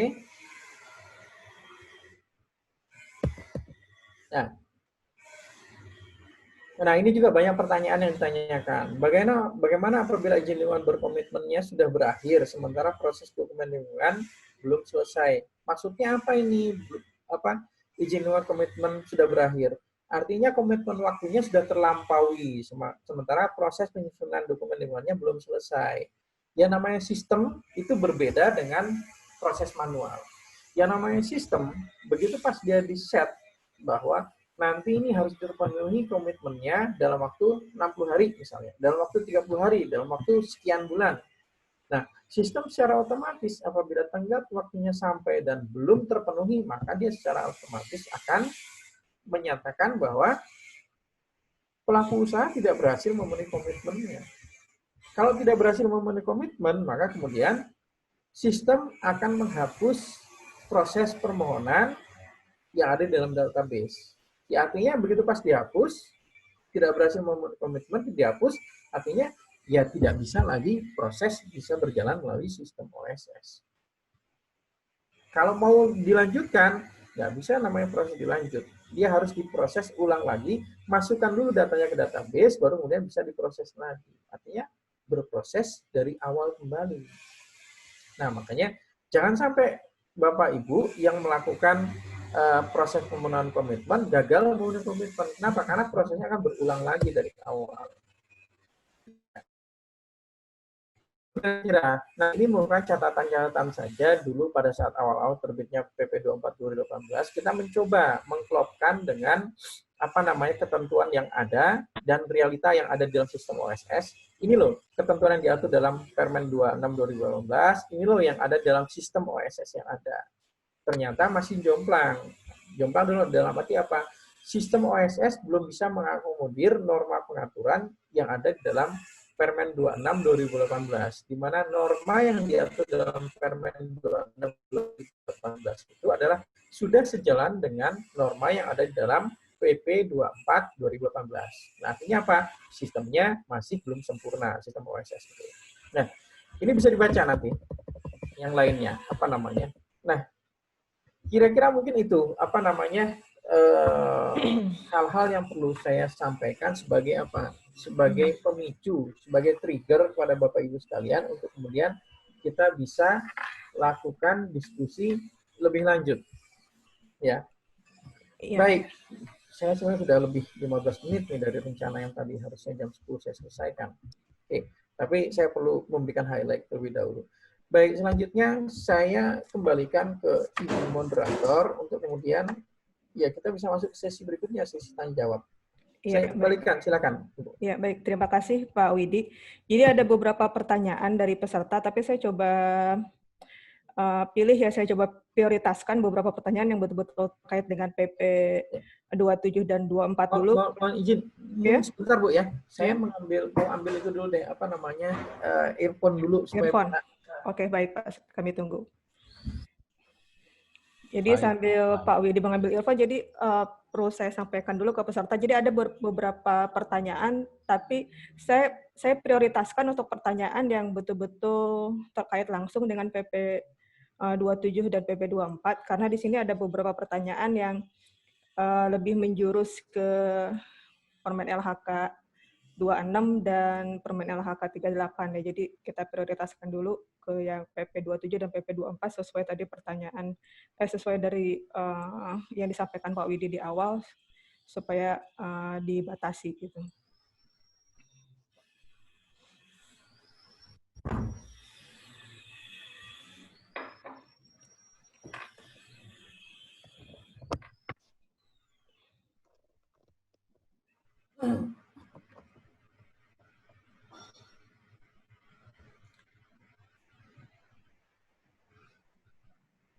Halo? Halo, iya Pak. Ya, oke. Saya lebih dengar ini tadi. Jadi masih dapat suara dari luar. Oke, silakan Bu. Iya. Ini beberapa pertanyaan yang terkait dengan PP 27 dan 24 dulu ya Pak, karena ada beberapa juga yang sifatnya curhat tentang kondisi di daerah. Jadi yang pertama dari Pak Nasarudin, ini beliau menyampaikan bahwa bagaimana dengan daerah yang masih tetap menerapkan model formulir KA. Jadi bentuknya formulir, tapi hal-hal yang di dokumen tetap dipaksakan masuk ke dalam formulir. Jadi hal-hal yang di dalam P16 tetap dipaksakan masuk ke formulir KA pada P26 ini. Jadi ujung-ujungnya tetap saja dia tetap aja jadinya tebal gitu Pak. Kemudian ada beberapa pertanyaan yang terkait itu dari Bu Elida. Jadi bagaimana dengan tim KPA yang tetap meminta penyampaian formulir KA dalam bentuk KA andal karena tidak jelas kajian amdalnya dalam bentuk formulir. Itu dulu Pak, mungkin satu persatu. Oke. Baik. Jadi kembali tadi saya katakan bahwa PP 24 2018 ini baru terbit bulan Juli 2018. Pemahaman teman-teman di daerah belum sepenuhnya bisa memahami ini. Ya, belum sepenuhnya bisa memahami ini. Makanya kemudian menjadi tugas kita bersama, kami juga menyampaikan, Bapak Ibu juga harusnya bisa membantu untuk kemudian kita berkontribusi memberikan pemahaman ke teman-teman di daerah juga. Jadi tidak bisa dipungkiri memang bahwa banyak daerah yang masih pemahamannya itu belum, teman-teman daerah yang pemahamannya itu masih belum bulat, belum clear. Kan tadi saya katakan bahwa harus bisa dibedakan mana proses yang melalui OSS, mana proses yang di luar OSS. Kalau proses yang melalui OSS, ini loh rujukan yang digunakan. Kalau proses yang di luar OSS, ini loh rujukan yang digunakan. Nah, itu masih campur baur. Makanya tadi di awal saya katakan bahwa ini harus bisa memilah. Kita harus bisa memilah. Ya, yaitu PR bersama. Ya. Jadi kalau dua pertanyaan ini dari Pak Nasarudin dan juga dari Bu Rida, saya melihatnya bahwa poinnya sama. Poin itu yang ditanyakan. Ya. Iya. Ya, baik, silakan. Mungkin juga masih banyak daerah yang belum jelas seperti apa bentuk formulir itu seharusnya ya Pak ya. Ya, jadi itu kalau jadi kalau nggak mau membaca, ya pasti ya pasti akan seperti itu. Jadi kita sudah membuat Permen 26/2018 itu se-rigid mungkin, sedetail mungkin. Tapi masalahnya mungkin karena kita sudah terbiasa ya bahwa segala sesuatu itu tinggal siap makan gitu ya. Akhirnya tidak mau tahu proses untuk bisa sampai akhirnya jadi makanan yang siap saji itu untuk dilakukan tuh banyak yang nggak mau tahu dengan itu gitu. Sebenarnya nggak boleh seperti itu makanya. Ya gitu ya. Iya, karena ini juga sebetulnya ada beberapa pertanyaan yang tadi sebetulnya sudah Bapak jelaskan, jadi mungkin saya skip dulu ke belakang ya Pak ya. Iya. Nah, ini dari Pak Syampazi Nufroh, mohon pencerahan Pak, terkait penyusunan AMDAL dan RKRPL pada P26 2018, terdapat penjelasan dalam lampiran peraturan yang tidak sesuai pada isi batang tubuh, sehingga terjadi perdebatan antara tim penilai dan tim penyusun. Beliau menanyakan apakah tidak ada revisi atau klarifikasi untuk peraturan tersebut sehingga tepat sasaran untuk acuan dalam mengakomodir isi dokumen. Mohon maaf, dari siapa tadi? Dari Pak Syampazi Nufroh. Pak Syam yang mana? Ada enggak? Pak Syam yang mana? Pak Syam silahkan. Terkait pertanyaannya mungkin mau langsung diskusi. Terkait dengan pedoman penyusunan AMDAL dan RKRPL. Ya, makanya saya mau tahu. Saya ingin dapat poinnya sebenarnya yang dimaksud itu apa gitu. Pak Syam mana? Pak Syam? Bisa di-unmute Pak, silahkan. Halo? Pak Syamnya mungkin lagi tidak ini kali ya. Nah, soalnya saya lihat di sini banyak yang cuma blank saja, nggak ada ininya, tidak ada gambarnya. Jangan-jangan cuma tampil on terus udah nggak ada. Oh itu udah Pak. Silakan Pak Syam terkait pertanyaannya langsung. Nggak, ya, oke. Pak Syam, saya nggak lihat Bapak ya tampilannya, mungkin videonya sudah di-unmute tapi belum ini ya. Ya, tapi videonya nggak tampil. Oke. Bisa tolong disampaikan yang dimaksud apa ya Pak ya?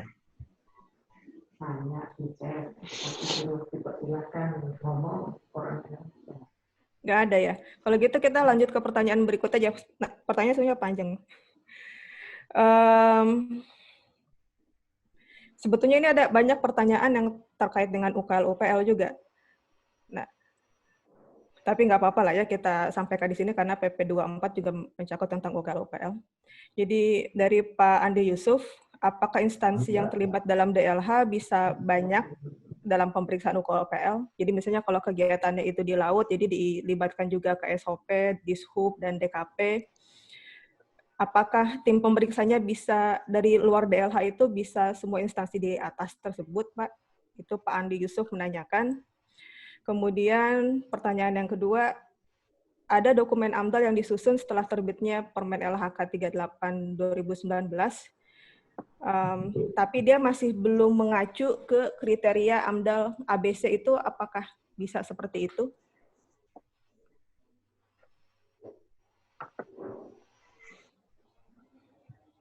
Oke. Ada lagi? Itu dulu aja Pak mungkin. Oke. Kita satu-satu. Ya, tadi kalau ada pertanyaan terkait siapa yang dilibatkan dalam proses pemeriksaan UKL-UPL gitu ya. Nah, sebenarnya tadi saya sudah jelaskan bahwa yang namanya proses penilaian atau bahasa sebenarnya bukan penilaian, proses pemeriksaan UKL-UPL ya. Proses pemeriksaan UKL-UPL itu sebenarnya menjadi tupoksinya siapa? Tupoksinya instansi lingkungan hidup. Ya, kan tadi yang nilai itu bukan komisi. Ya, yang nilai itu adalah instansi lingkungan hidup dan dia berkoordinasi dengan instansi teknis yang membidangi kegiatan tersebut. Lalu gini, kalau pertanyaan, bisa nggak melibatkan yang lain-lain? Poinnya, kalau memang ada hal yang perlu dikonfirmasi terhadap instansi lain itu, ya silakan. Tapi kalau tidak, jangan dipaksa-paksa, jangan dibuat ini harus melibatkan ini itu. Nah, itu menjadi tidak ya menjadi tidak fokus akhirnya nanti pembahasannya atau penilaiannya. Ya. Itu menjadi tidak fokus nanti penilaiannya. Jadi kalau pertanyaannya siapa sih yang terlibat? Ya terlibat yang terkait saja.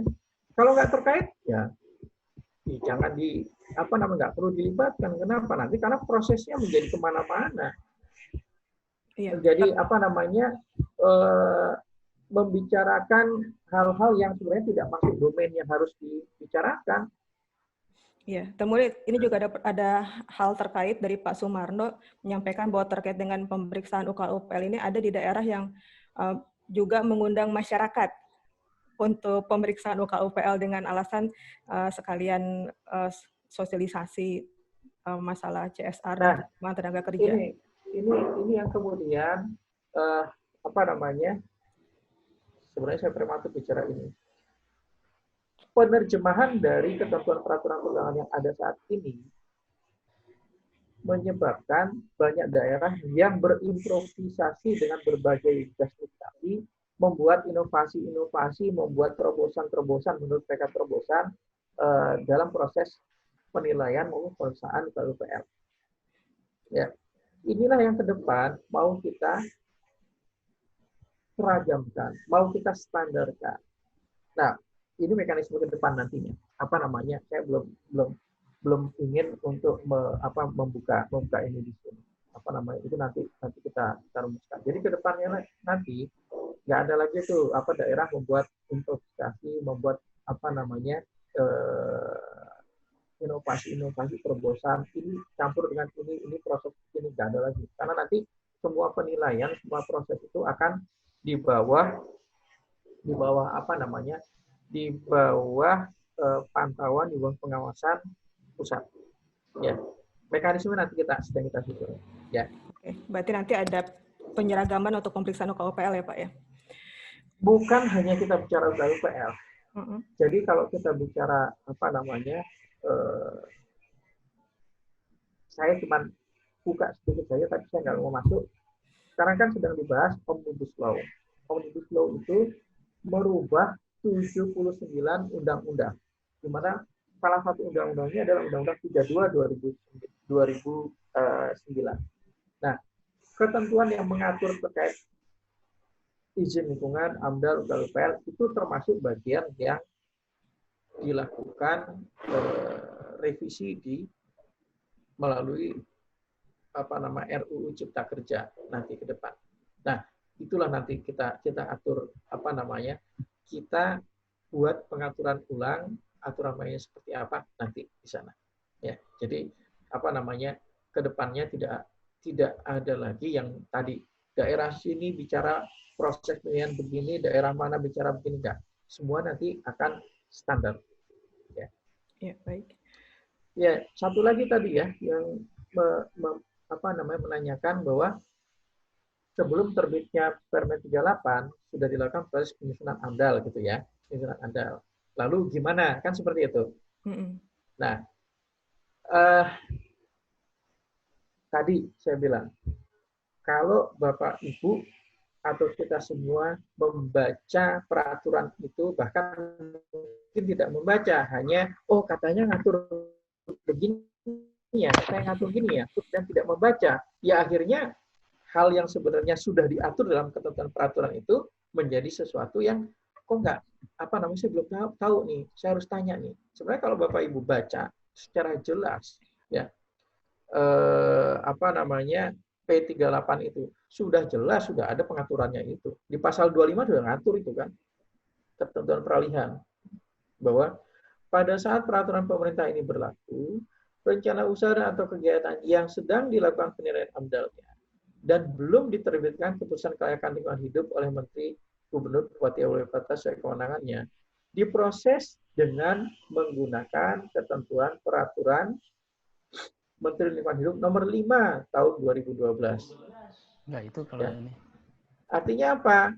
Ya prosesnya masih tetap proses sebelum terbitnya ini. Jadi nggak kita bicara lagi ABC, AMDAL AMDAL kategori A, AMDAL kategori B, kategori C. Enggak.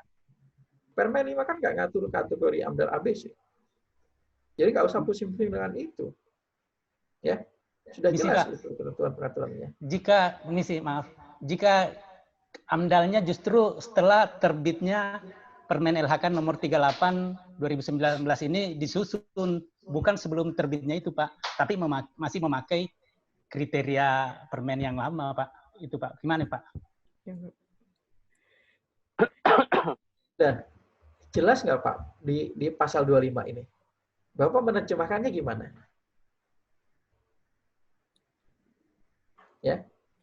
Kalau sebelum terbitnya Permen LHK ini masih memakai Permen LHK nomor 5 tahun 2012. Yeah. Tetapi kita mengajukan ke Dinas Lingkungan Hidup, misalnya provinsi. Padahal Permen LHK yang baru ini sudah diterbitkan oleh pusat, tetapi masih belum disuruh menyusun AMDAL A, B, atau C. Masih memakai AMDAL umum. Bagaimana jika sudah disusun gitu, Pak? Sudah disahkan malah. Bagaimana proses AMDAL-nya itu, Pak? Disahkan apanya, Pak? Dokumennya. Ya sudah, kan itu prosesnya pakai yang lama. Nggak usah dipermasalahkan. Meskipun sudah terbit, ini proses AMDAL-nya kan misalnya disusun setelah Permen LHK disahkan. Gini, Pak. Tetapi, Bapak, gini, tunggu dulu. Ya. Kan penetapan dia itu kemudian nyusun ABC itu di mana? Di kerangka acuan, Pak. Ya, betul. Ya kan? Loh, kerangka acuan kan sudah ditetapkan sebelumnya. Kalau kemudian terbit ini, berarti kan harus nyusun, harus bahas lagi kerangka acuan. Mau Bapak begitu? Bukan, Pak. Maksud saya kerangka acuannya pun disahkan setelah Permen LHK nomor 38 2019 ini terbit. Ya. Siapa yang salah di sini? Ya, Bapak, gini loh, Pak. Permen ini sudah ngatur secara jelas. Jadi nggak usah cari siapa yang salah, siapa yang benar. Poinnya adalah, begitu permen ini sudah ditetapkan dan mengatur ketentuan peralihannya, ya gunakan rujukan itu. Jadi bukan hal untuk didebatable. Permen ini sudah jelas mengatur hal tersebut. Kita sudah pikirkan bahwa kalau yang sudah berproses ya nggak mungkin kemudian kita tidak hargai proses yang sudah berjalan. Ya silakan selesaikan. Tapi kalau yang belum berproses, sementara kemudian terbit ini, ya sesuaikan dengan ketentuan yang baru. Sesimpel itu, Pak. Pertanyaan saya begini, Pak. Apakah dokumen yang disahkan ini tidak melanggar hukum, tidak batal demi hukum? Disusun setelah Permen LHK nomor 38 2019. Jelas-jelas sudah berlaku aturan itu, tetapi masih menyusun kerangka acuan dan seterusnya. Padahal seharusnya sudah memakai Permen LHK. Dari segi hukum kan melanggar aturan itu, Pak. Saya perlu menjawab nggak, Pak? Saya rasa sudah jelas ya, Pak. Karena jadinya debatable. Karena di peraturan sudah diperjelaskan, ada ketentuan peralihan dan peraturan tidak berlaku surut. Jadi kalau misalnya itu sudah on proses, ya tidak ada bermasalah dengan hukum karena sudah diatur semuanya dalam P38 ya. Mohon maaf, boleh sedikit menambahkan? Iya, Silakan Pak Sugeng jika ada hal Ya, yang terkait. mungkin yang dimaksud dengan Pak Andi Yusuf mungkin sama dengan saya, bahwa Sugeng yang mana ya Pak? Saya kok nggak lihat nih. Sebentar Pak. Pak Sugeng. Oh ya ya. Sebenarnya di apa namanya di halaman sebelumnya. Saya tadi di 2. Silakan Pak. baik Pak. Jadi mungkin yang dimaksud begini Pak. Ini juga terjadi pada saya, kami juga, bahwa peraturan perundangan yang untuk OSS itu sudah berlaku, sudah terbit, tetapi ternyata pihak DLH kabupaten atau provinsi belum bisa jadi justru tidak mengikuti itu. Kita diminta untuk menyusun AMDAL tanpa klasifikasi AMDAL A, B, dan C. Mungkin seperti itu, Pak. Dan itu sudah diproses, sudah ada SKKLH. Mungkin menurut Pak Andi Yusuf itu sudah terjadi. Apakah itu batal demi hukum atau tidak? Ya, terima kasih. Ini Pak, apa namanya? Tadi kan sudah saya sampaikan. Sebenarnya ABC itu untuk apa? Ambil kategori A, B, C itu untuk apa?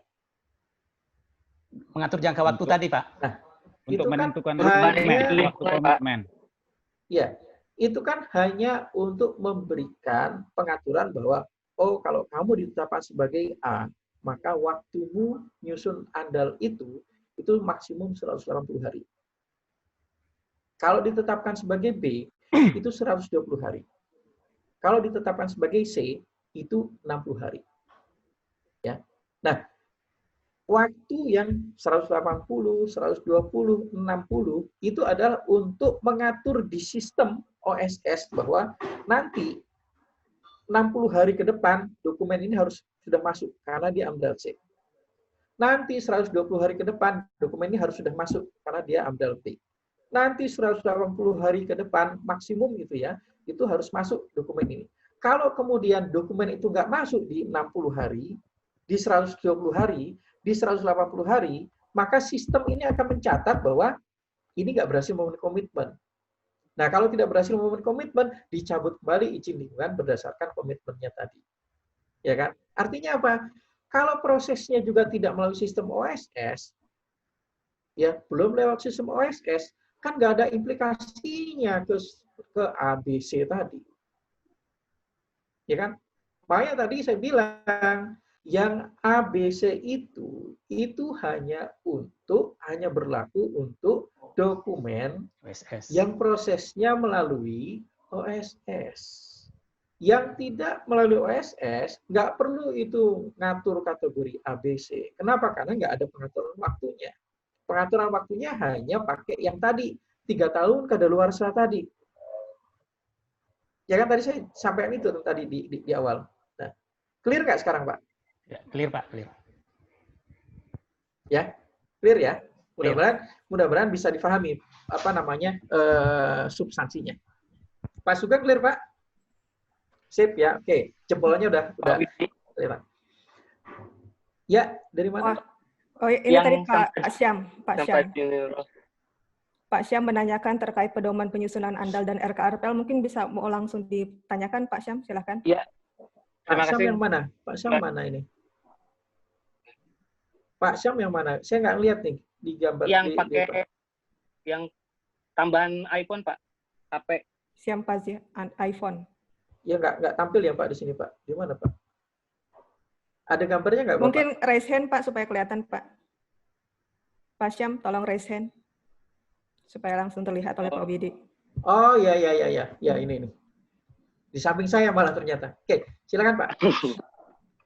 Iya Pak Widi, terima kasih. Yang ini terkait P26 kan saya kira itu di lampirannya itu deskripsi kegiatan di Amanah Lingkungan Hidup di situ penjelasannya sama Pak. Sedangkan di pendahuluan itu deskripsi kegiatan udah disampaikan gitu. Jadinya bingung ini mau ngambil yang mana. Di lampiran dokumen itu penjelasannya minta di dalam bab ini tuh ini itu. Penjelasannya copy paste gitu loh Pak. Antara deskripsi rencana kegiatan dengan deskripsi rinci zona lingkungan hidup. Itulah bingungnya. Nah, setelah saya tahun ini saya menyampaikan begitu, wah sampai ngulang Pak, sampai sidang komisi gagal gara-gara itu format penyusunannya.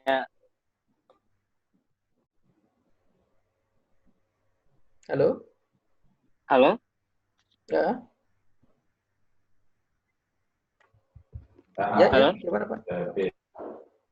Pak Widi? Ya, ya, gimana Pak? Iya. Kan di lampirannya Bapak, di lampiran P26 terkait penjelasan, deskripsi kegiatan, dan deskripsi zona lingkungan hidup. Ya, Nah, ya, di lanjut, situ lanjut. penjelasannya hampir sama. Nah, sedangkan deskripsi kegiatan sudah dijelaskan di bab pendahuluan, dengan jelas banget itu. Di bab 1 itu di pendahuluan. Rigid, rinci, apa yang disampaikan terkait deskripsi kegiatan. Nah, di penjelasannya itu copy paste gitu Pak, sama deskripsi kegiatan dengan deskripsi rinci zona lingkungan hidup itu sama penjelasannya. Nah, disitulah bingungnya Pak. Bingungnya di mana? Apa yang diminta dari lampiran dokumen itu apa sebetulnya? Ya perlu diverifikasi sebetulnya itu Pak. Biar tim penilai dan penyusun sama gitu Pak. Apa yang mau diakomodir di dalam dokumen, apa yang ingin disampaikan dalam dokumen. Ya, baik. Khususnya Anda 26 ya Bapak ya? Betul. Ya. Sekarang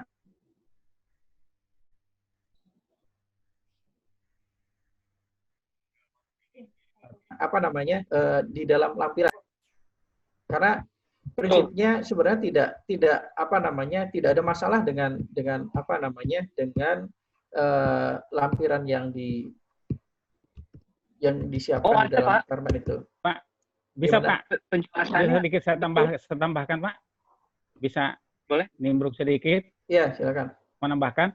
Jadi yang dimaksud tadi Pak, memang di lampiran permen itu, di penjelasannya yang di lampiran berapa itu yang andal, di situ kan di bab 2 itu kan deskripsi rencana usaha kegiatan dan alternatifnya. Kemudian di bab 3-nya itu adalah deskripsi rinci zona lingkungan hidup awal.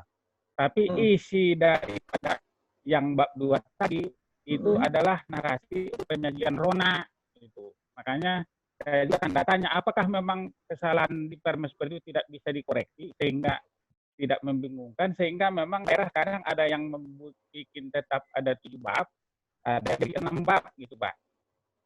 Jadi kan di bab 1 kan memang sudah disebutkan di situ rencana kegiatan, deskripsi kegiatan, kemudian di pendahuluan itu sudah disebutkan apa kegiatan yang akan dilaksanakan, apa namanya hasil lingkungan. Udah, saya paham. Gitu. Saya paham. Ya, saya paham. Ya. Tolong Bapak, nah ini ya, dibuka ya. Ada ya? Ada yang tampilkan tadi? Ada yang nampilkan nggak tadi itu? Atau saya share saja? Ya. Saya share saja deh, apa namanya? Nah. Ini Pak, saya coba share Pak. Nah. Ya. Di halaman yang sini.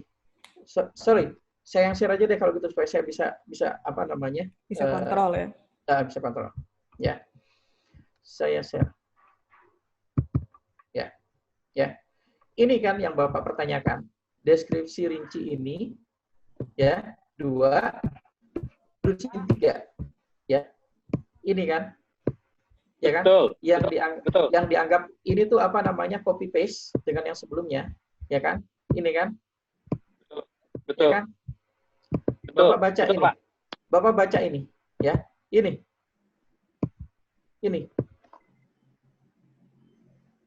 Ini apa? Deskripsi umum. Ini apa? Rinci.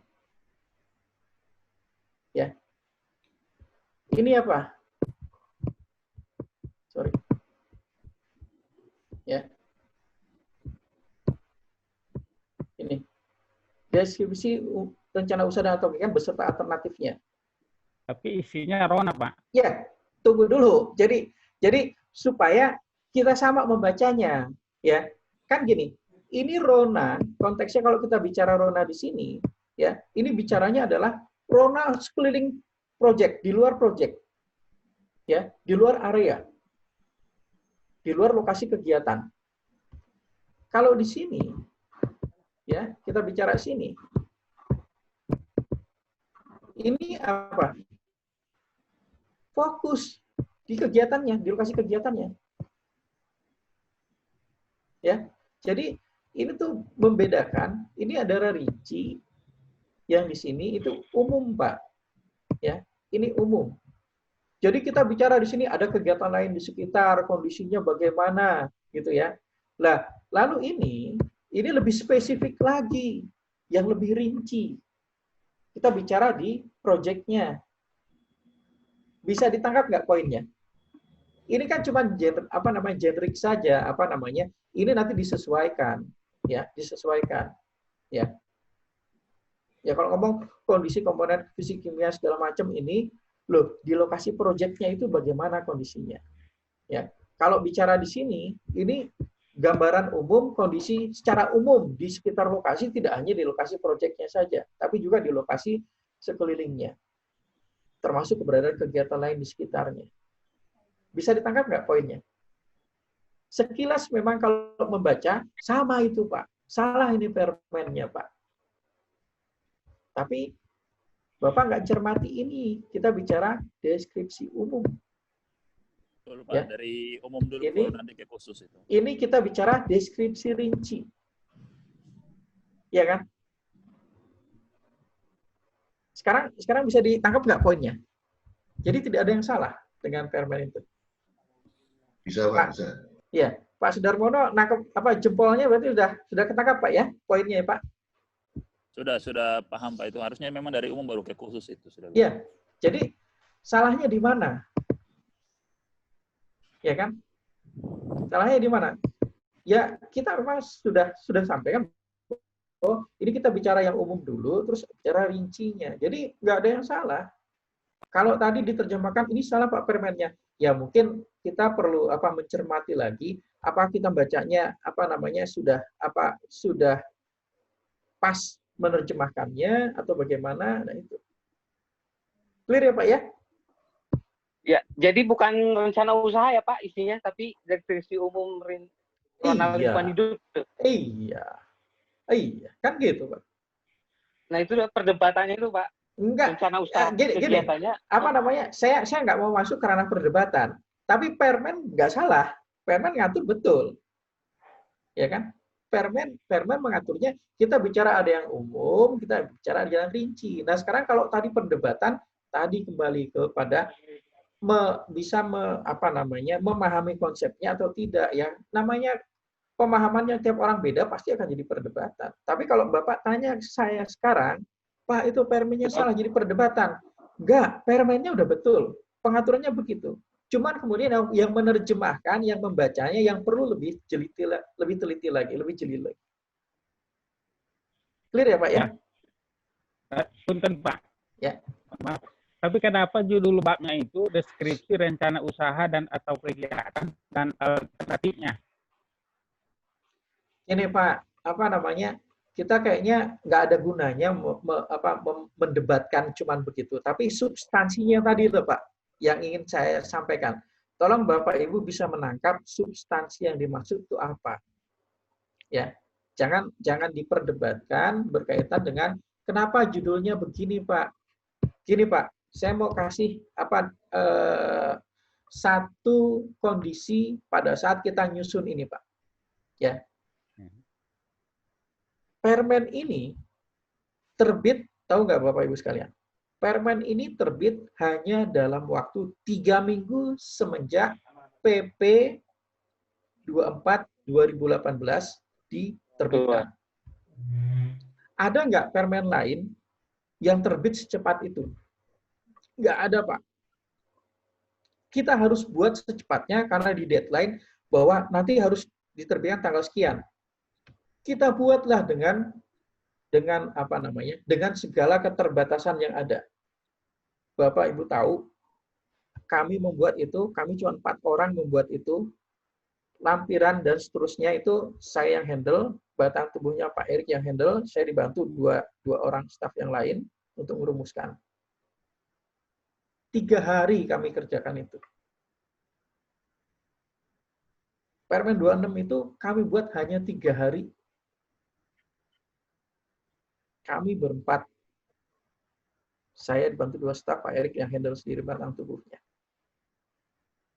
Ya. Jadi terlepas dari isinya yang seperti itu, mohon maaf bahwa itu adalah yang maksimum bisa kami hasilkan dengan kondisi yang sangat terbatas tadi. Tentunya nggak ada yang sempurna. Tapi kami meyakini bahwa secara konsep, secara substansi isi, tidak ada yang salah. Wajar kalau tadi ditanyakan, kenapa judulnya begini? Ya, hal-hal begitu ya. Kenapa titik komanya begini? Ya, ya tadi saya katakan itulah yang namanya nggak ada yang sempurna gitu, Pak. Clear ya, Pak ya? Iya, baik, Pak. Sekarang sudah jam 10.49. Sebetulnya yang lain ini dari peserta sifatnya curhat. Jadi saya sampaikan saja, kita masih ada punya waktu 10 menit, tapi saya sampaikan curhat. Kalau curhat kan saya cuma dengar aja kan? Ya, dengar aja Pak ya, saya sampaikan. Kita sama-sama dengarkan kalau orang curhat. Bulani, ya Pak. Menambahkan sedikit Pak. Boleh saya minta waktu sebentar? Iya, silahkan. Waktu sebentar Pak. Iya, silahkan. Pak Peter, silahkan. Oke. Ya. Terima kasih Ibu. Untuk Pak Widi begini Pak. Silakan Pak. Persoalannya adalah kita nih yang biasa berhadapan dengan komisi Pak ya.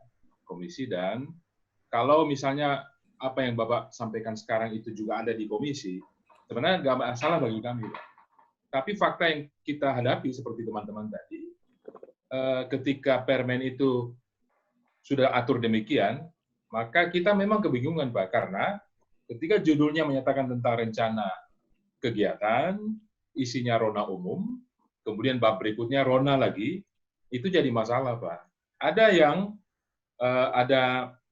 komisi yang berpikir pegang aja di situ. Jadi walaupun judulnya rencana kegiatan, isinya rona umum nggak masalah. Jadi sesuai aja. Tapi kan secara ilmiah itu bertentangan, Pak. Nah, kalau boleh, kita bisa peganglah maksudnya yang Pak sampaikan, sehingga pada waktu kita berhadapan di komisi tidak menjadi masalah. Bahwa walaupun babnya berjudul rencana kegiatan, isinya rona umum. Seperti permen itu, Pak. Mohon, Pak. Maksudnya supaya kita tidak bermasalah dengan ini. Kita tidak bermaksud berdebat, Pak. Tapi biasanya kita penyusun ini bertabrakan selalu dengan komisi. Begini Pak, jadi mungkin saya tambahkan sedikit Pak. Jadi maksudnya teman-teman, kalau bisa mungkin ada dari KLAK itu membuat suatu edaran atau penjelasan terkait dengan permasalahan di permen itu Pak. Sehingga teman-teman penyusun pun bisa menjadi kita sebagai pegangan untuk bisa menjelaskan kepada komisi, karena memang komisi di tempat yang lain itu berbeda dengan tempat yang satunya. Jadi saya pikir seperti mungkin ada penjelasan terkait dengan hal-hal yang perbedaan itu bisa ada edaran dari KLHK untuk menjembatani itu. Terima kasih Pak. Ya, terima kasih Pak. Tambahan juga saya yang tadi masalah penjelasan masalah formulir Pak. Halo? Ya, silakan Pak. Nah, saya nggak langsung, saya ke Bulani dulu. Saya Bulani moderator kan. Formulir. Jadi memang kita hadapi di daerah-daerah masalah formulir ini kan, kalau menurut penjelasan waktu kita pelatihan dari Pak Ari waktu di Bogor awal tahun 2015, memang kita formulir itu memang harus didahului juga bikin acuan, tapi kita plotkan di lampiran begitu. Jadi bervariasinya di daerah ini, ada yang membuatnya seperti umpamanya zaman dulu juga formulir KLUPL tapi dibikin dalam bentuk buku juga. Nah, kalau itu mungkin nggak masalah, cuman penjululannya ditekan dengan formulir. Tapi ada juga daerah yang memaksakan bahwa semua deskripsi dimasukkan ke dalam tabel yang susahnya bukan main memasukkan seperti itu. Sehingga kita jelaskan pun bahwa kalau kita menurut penjelasan dari pusat bahwa memang kita untuk melakukan tentuan memang sebagusnya memang menyusun deskripsi dengan rinci dulu, kemudian rona awal, tapi kan diposisikan di lampiran. Tapi banyak daerah itu tidak mau menerima itu, pokoknya semua adalah dimasukkan ke dalam tabel umpamanya. Atau kalau yang lebih apa lagi, kalau di dalam bentuk buku tapi pembapannya sesuai dengan bab formulir, kalau itu masih lebih fleksibel lah. Gitu. Nah maksudku apakah memang setelah permen itu tidak ada sosialisasi ke daerah apabila satu suara gitu, kalau perlu mungkin harus ada penjelasan ke daerah sehingga memang bentuknya sama. Nah kemudian ada juga daerah memang seperti yang Bapak bilang bahwa yang namanya SKK itu tidak ada, bahwa namanya berita itu telah disepakati, itulah berita aja. Tapi ada juga yang memaksakan harus ada perbaikan berkali dulu baru ada SK gitu Pak. Itulah tambahannya, mungkin kami mohon mungkin harus ada dari KLHK yang penyamaan ke daerah gitu Pak. Terima kasih Pak. Baik, Bulani gimana? Iya, saya rasa ini sama ya Pak, sifatnya curhat dan minta masukan supaya dari KLH ada sosialisasi atau pembinaan ke daerah supaya kemudian ada satu persepsi antara penilai dan penyusun. Terserah apakah Bapak mau menanggapi lebih lanjut atau bagaimana. Karena yang lain-lain itu sama juga sih, masalah tentang masih adanya persetujuan formulir KA, masih adanya perbaikan, masih banyaknya DLH dan PTSP yang tidak melaksanakan PP 24. Sifatnya itu curhat tentang masalah-masalah daerah dan minta tanggapan lah dari KLH mengenai hal itu. Baik, saya sudah semenjak awal, kalau saya bicara di forum seperti ini pasti saya akan mendengar curhat-curhatan yang seperti ini, pasti itu sudah biasa lah saya. Pada prinsipnya gini, kalau tadi ada yang mengomentari bahwa apa ini nggak dilakukan sosialisasi, nggak mungkin lah Pak, nggak mungkin permen kita buat terus tidak kita sosialisasikan, ya itu pasti kita sosialisasikan. Masalahnya kemudian kita mengundang, yang hadir sosialisasi siapa, yang menerapkan di lapangan itu siapa, belum tentu sama. Belum tentu juga yang hadir sosialisasi itu kemudian mensosialisasikan lebih lanjut kepada koleganya yang lain di daerah. Kan kita nggak mungkin undang mereka semua. Kita undang daerah. Ya kan? Jadi kalau ngomong sosialisasi, nggak mungkinlah kita membuat permen terus tanpa melakukan sosialisasi, itu sesuatu yang nggak mungkin. Ya, satu itu ya Pak ya, Pak Nasarudin. Jadi kita pasti melakukan sosialisasi. Tahun lalu kita ada nggak? Coba saya tanya. Ya mungkin pada saat sosialisasi memang kita nggak melibatkan teman-teman dari pihak penyusun. Kenapa? Karena domainnya kita memberikan ke teman-teman di instansi pemerintah yang nanti menerapkan. Nah, masalah kemudian ternyata pemahamannya masih ada yang belum komprehensif atau belum lengkap, yaitu realitanya. Kita punya 500 sekian kabupaten kota, kita punya 34 provinsi, ya kan? Nggak akan mungkin di mana kondisi pemahaman antara satu daerah yang lain itu disparitasnya sangat tinggi, nggak sejajar,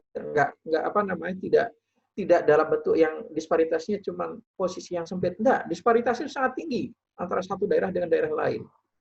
Ya, ada daerah yang sudah sangat yang paham di level awal kita bicara konsepnya, tapi ada yang daerah yang bicaranya masih sangat basic sekali.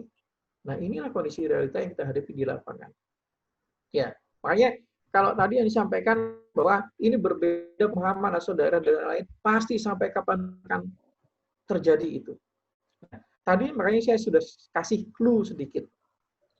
Ya, inilah yang tadi saya katakan sebagai banyak daerah yang membuat terobosan, membuat inovasi, membuat pengaturan sendiri. Padahal aturan mainnya sudah jelas, NSPK sudah jelas, permennya sudah jelas. Tadi kan saya kasih clue seperti itu kan, banyak daerah yang melakukan itu. Nah, itulah yang saya katakan menjadi tidak standar dalam penerapannya di daerah. Tadi saya katakan, ke depan itu yang akan kita atur. Ya, itu yang akan kita atur. Jadi nggak perlu lagi tadi sebaiknya dari KLH buatkan surat edaran memberikan gini-gini. Lah kalau begitu saya kerja, mohon maaf, bahasanya kita kerja recehan kalau begitu. Kenapa recehan? Nanti kita jelaskan poin yang ini, nanti nongol poin yang lain pemahamannya berbeda. Begitu terus akan selesai. Ya kan? Ya kan selesai. Artinya kenapa? Karena begitu pas ada perbedaan, buatin dong surat edaran lagi. Buatin lagi, terus seperti itu. Kita nggak ya saya pribadi menerjemahkan kalau yang seperti itu ya kita kerja nggak smart kalau seperti itu. Ya sudah, kita buat sesuatu yang nantinya kita buat gimana caranya, mekanisme caranya supaya semua ini nanti kita standarkan. Jadi nggak ada lagi disparitas yang yang satu bicaranya pemahamannya begini, satu begitu. Enggak. Kenapa ini bicara seperti itu daerah? Kenapa? Karena masing-masing komisi penilaian AMDAL nanti kan yang saat ini itu pemahamannya beda-beda. Ke depan kita atur bahwa nanti nggak ada lagi yang namanya komisi penilaian AMDAL. Yang ada adalah tim yang melakukan uji kelayakan. Tim itu harus punya sertifikat kompetensi. Kita atur di situ nanti ke depan. Tapi nggak usah, itu bocoran saja. Tapi itu nanti pengaturan ke depan. Jadi kalau yang tadi disampaikan oleh Bapak Ibu sekalian, ya itu sudah kita pahami kondisi real di lapangan adalah seperti itu. Justru karena kondisi yang seperti itu, makanya kemudian kita harus lakukan perbaikan ke depannya. Mungkin segitu aja dulu yang bisa saya tanggapi.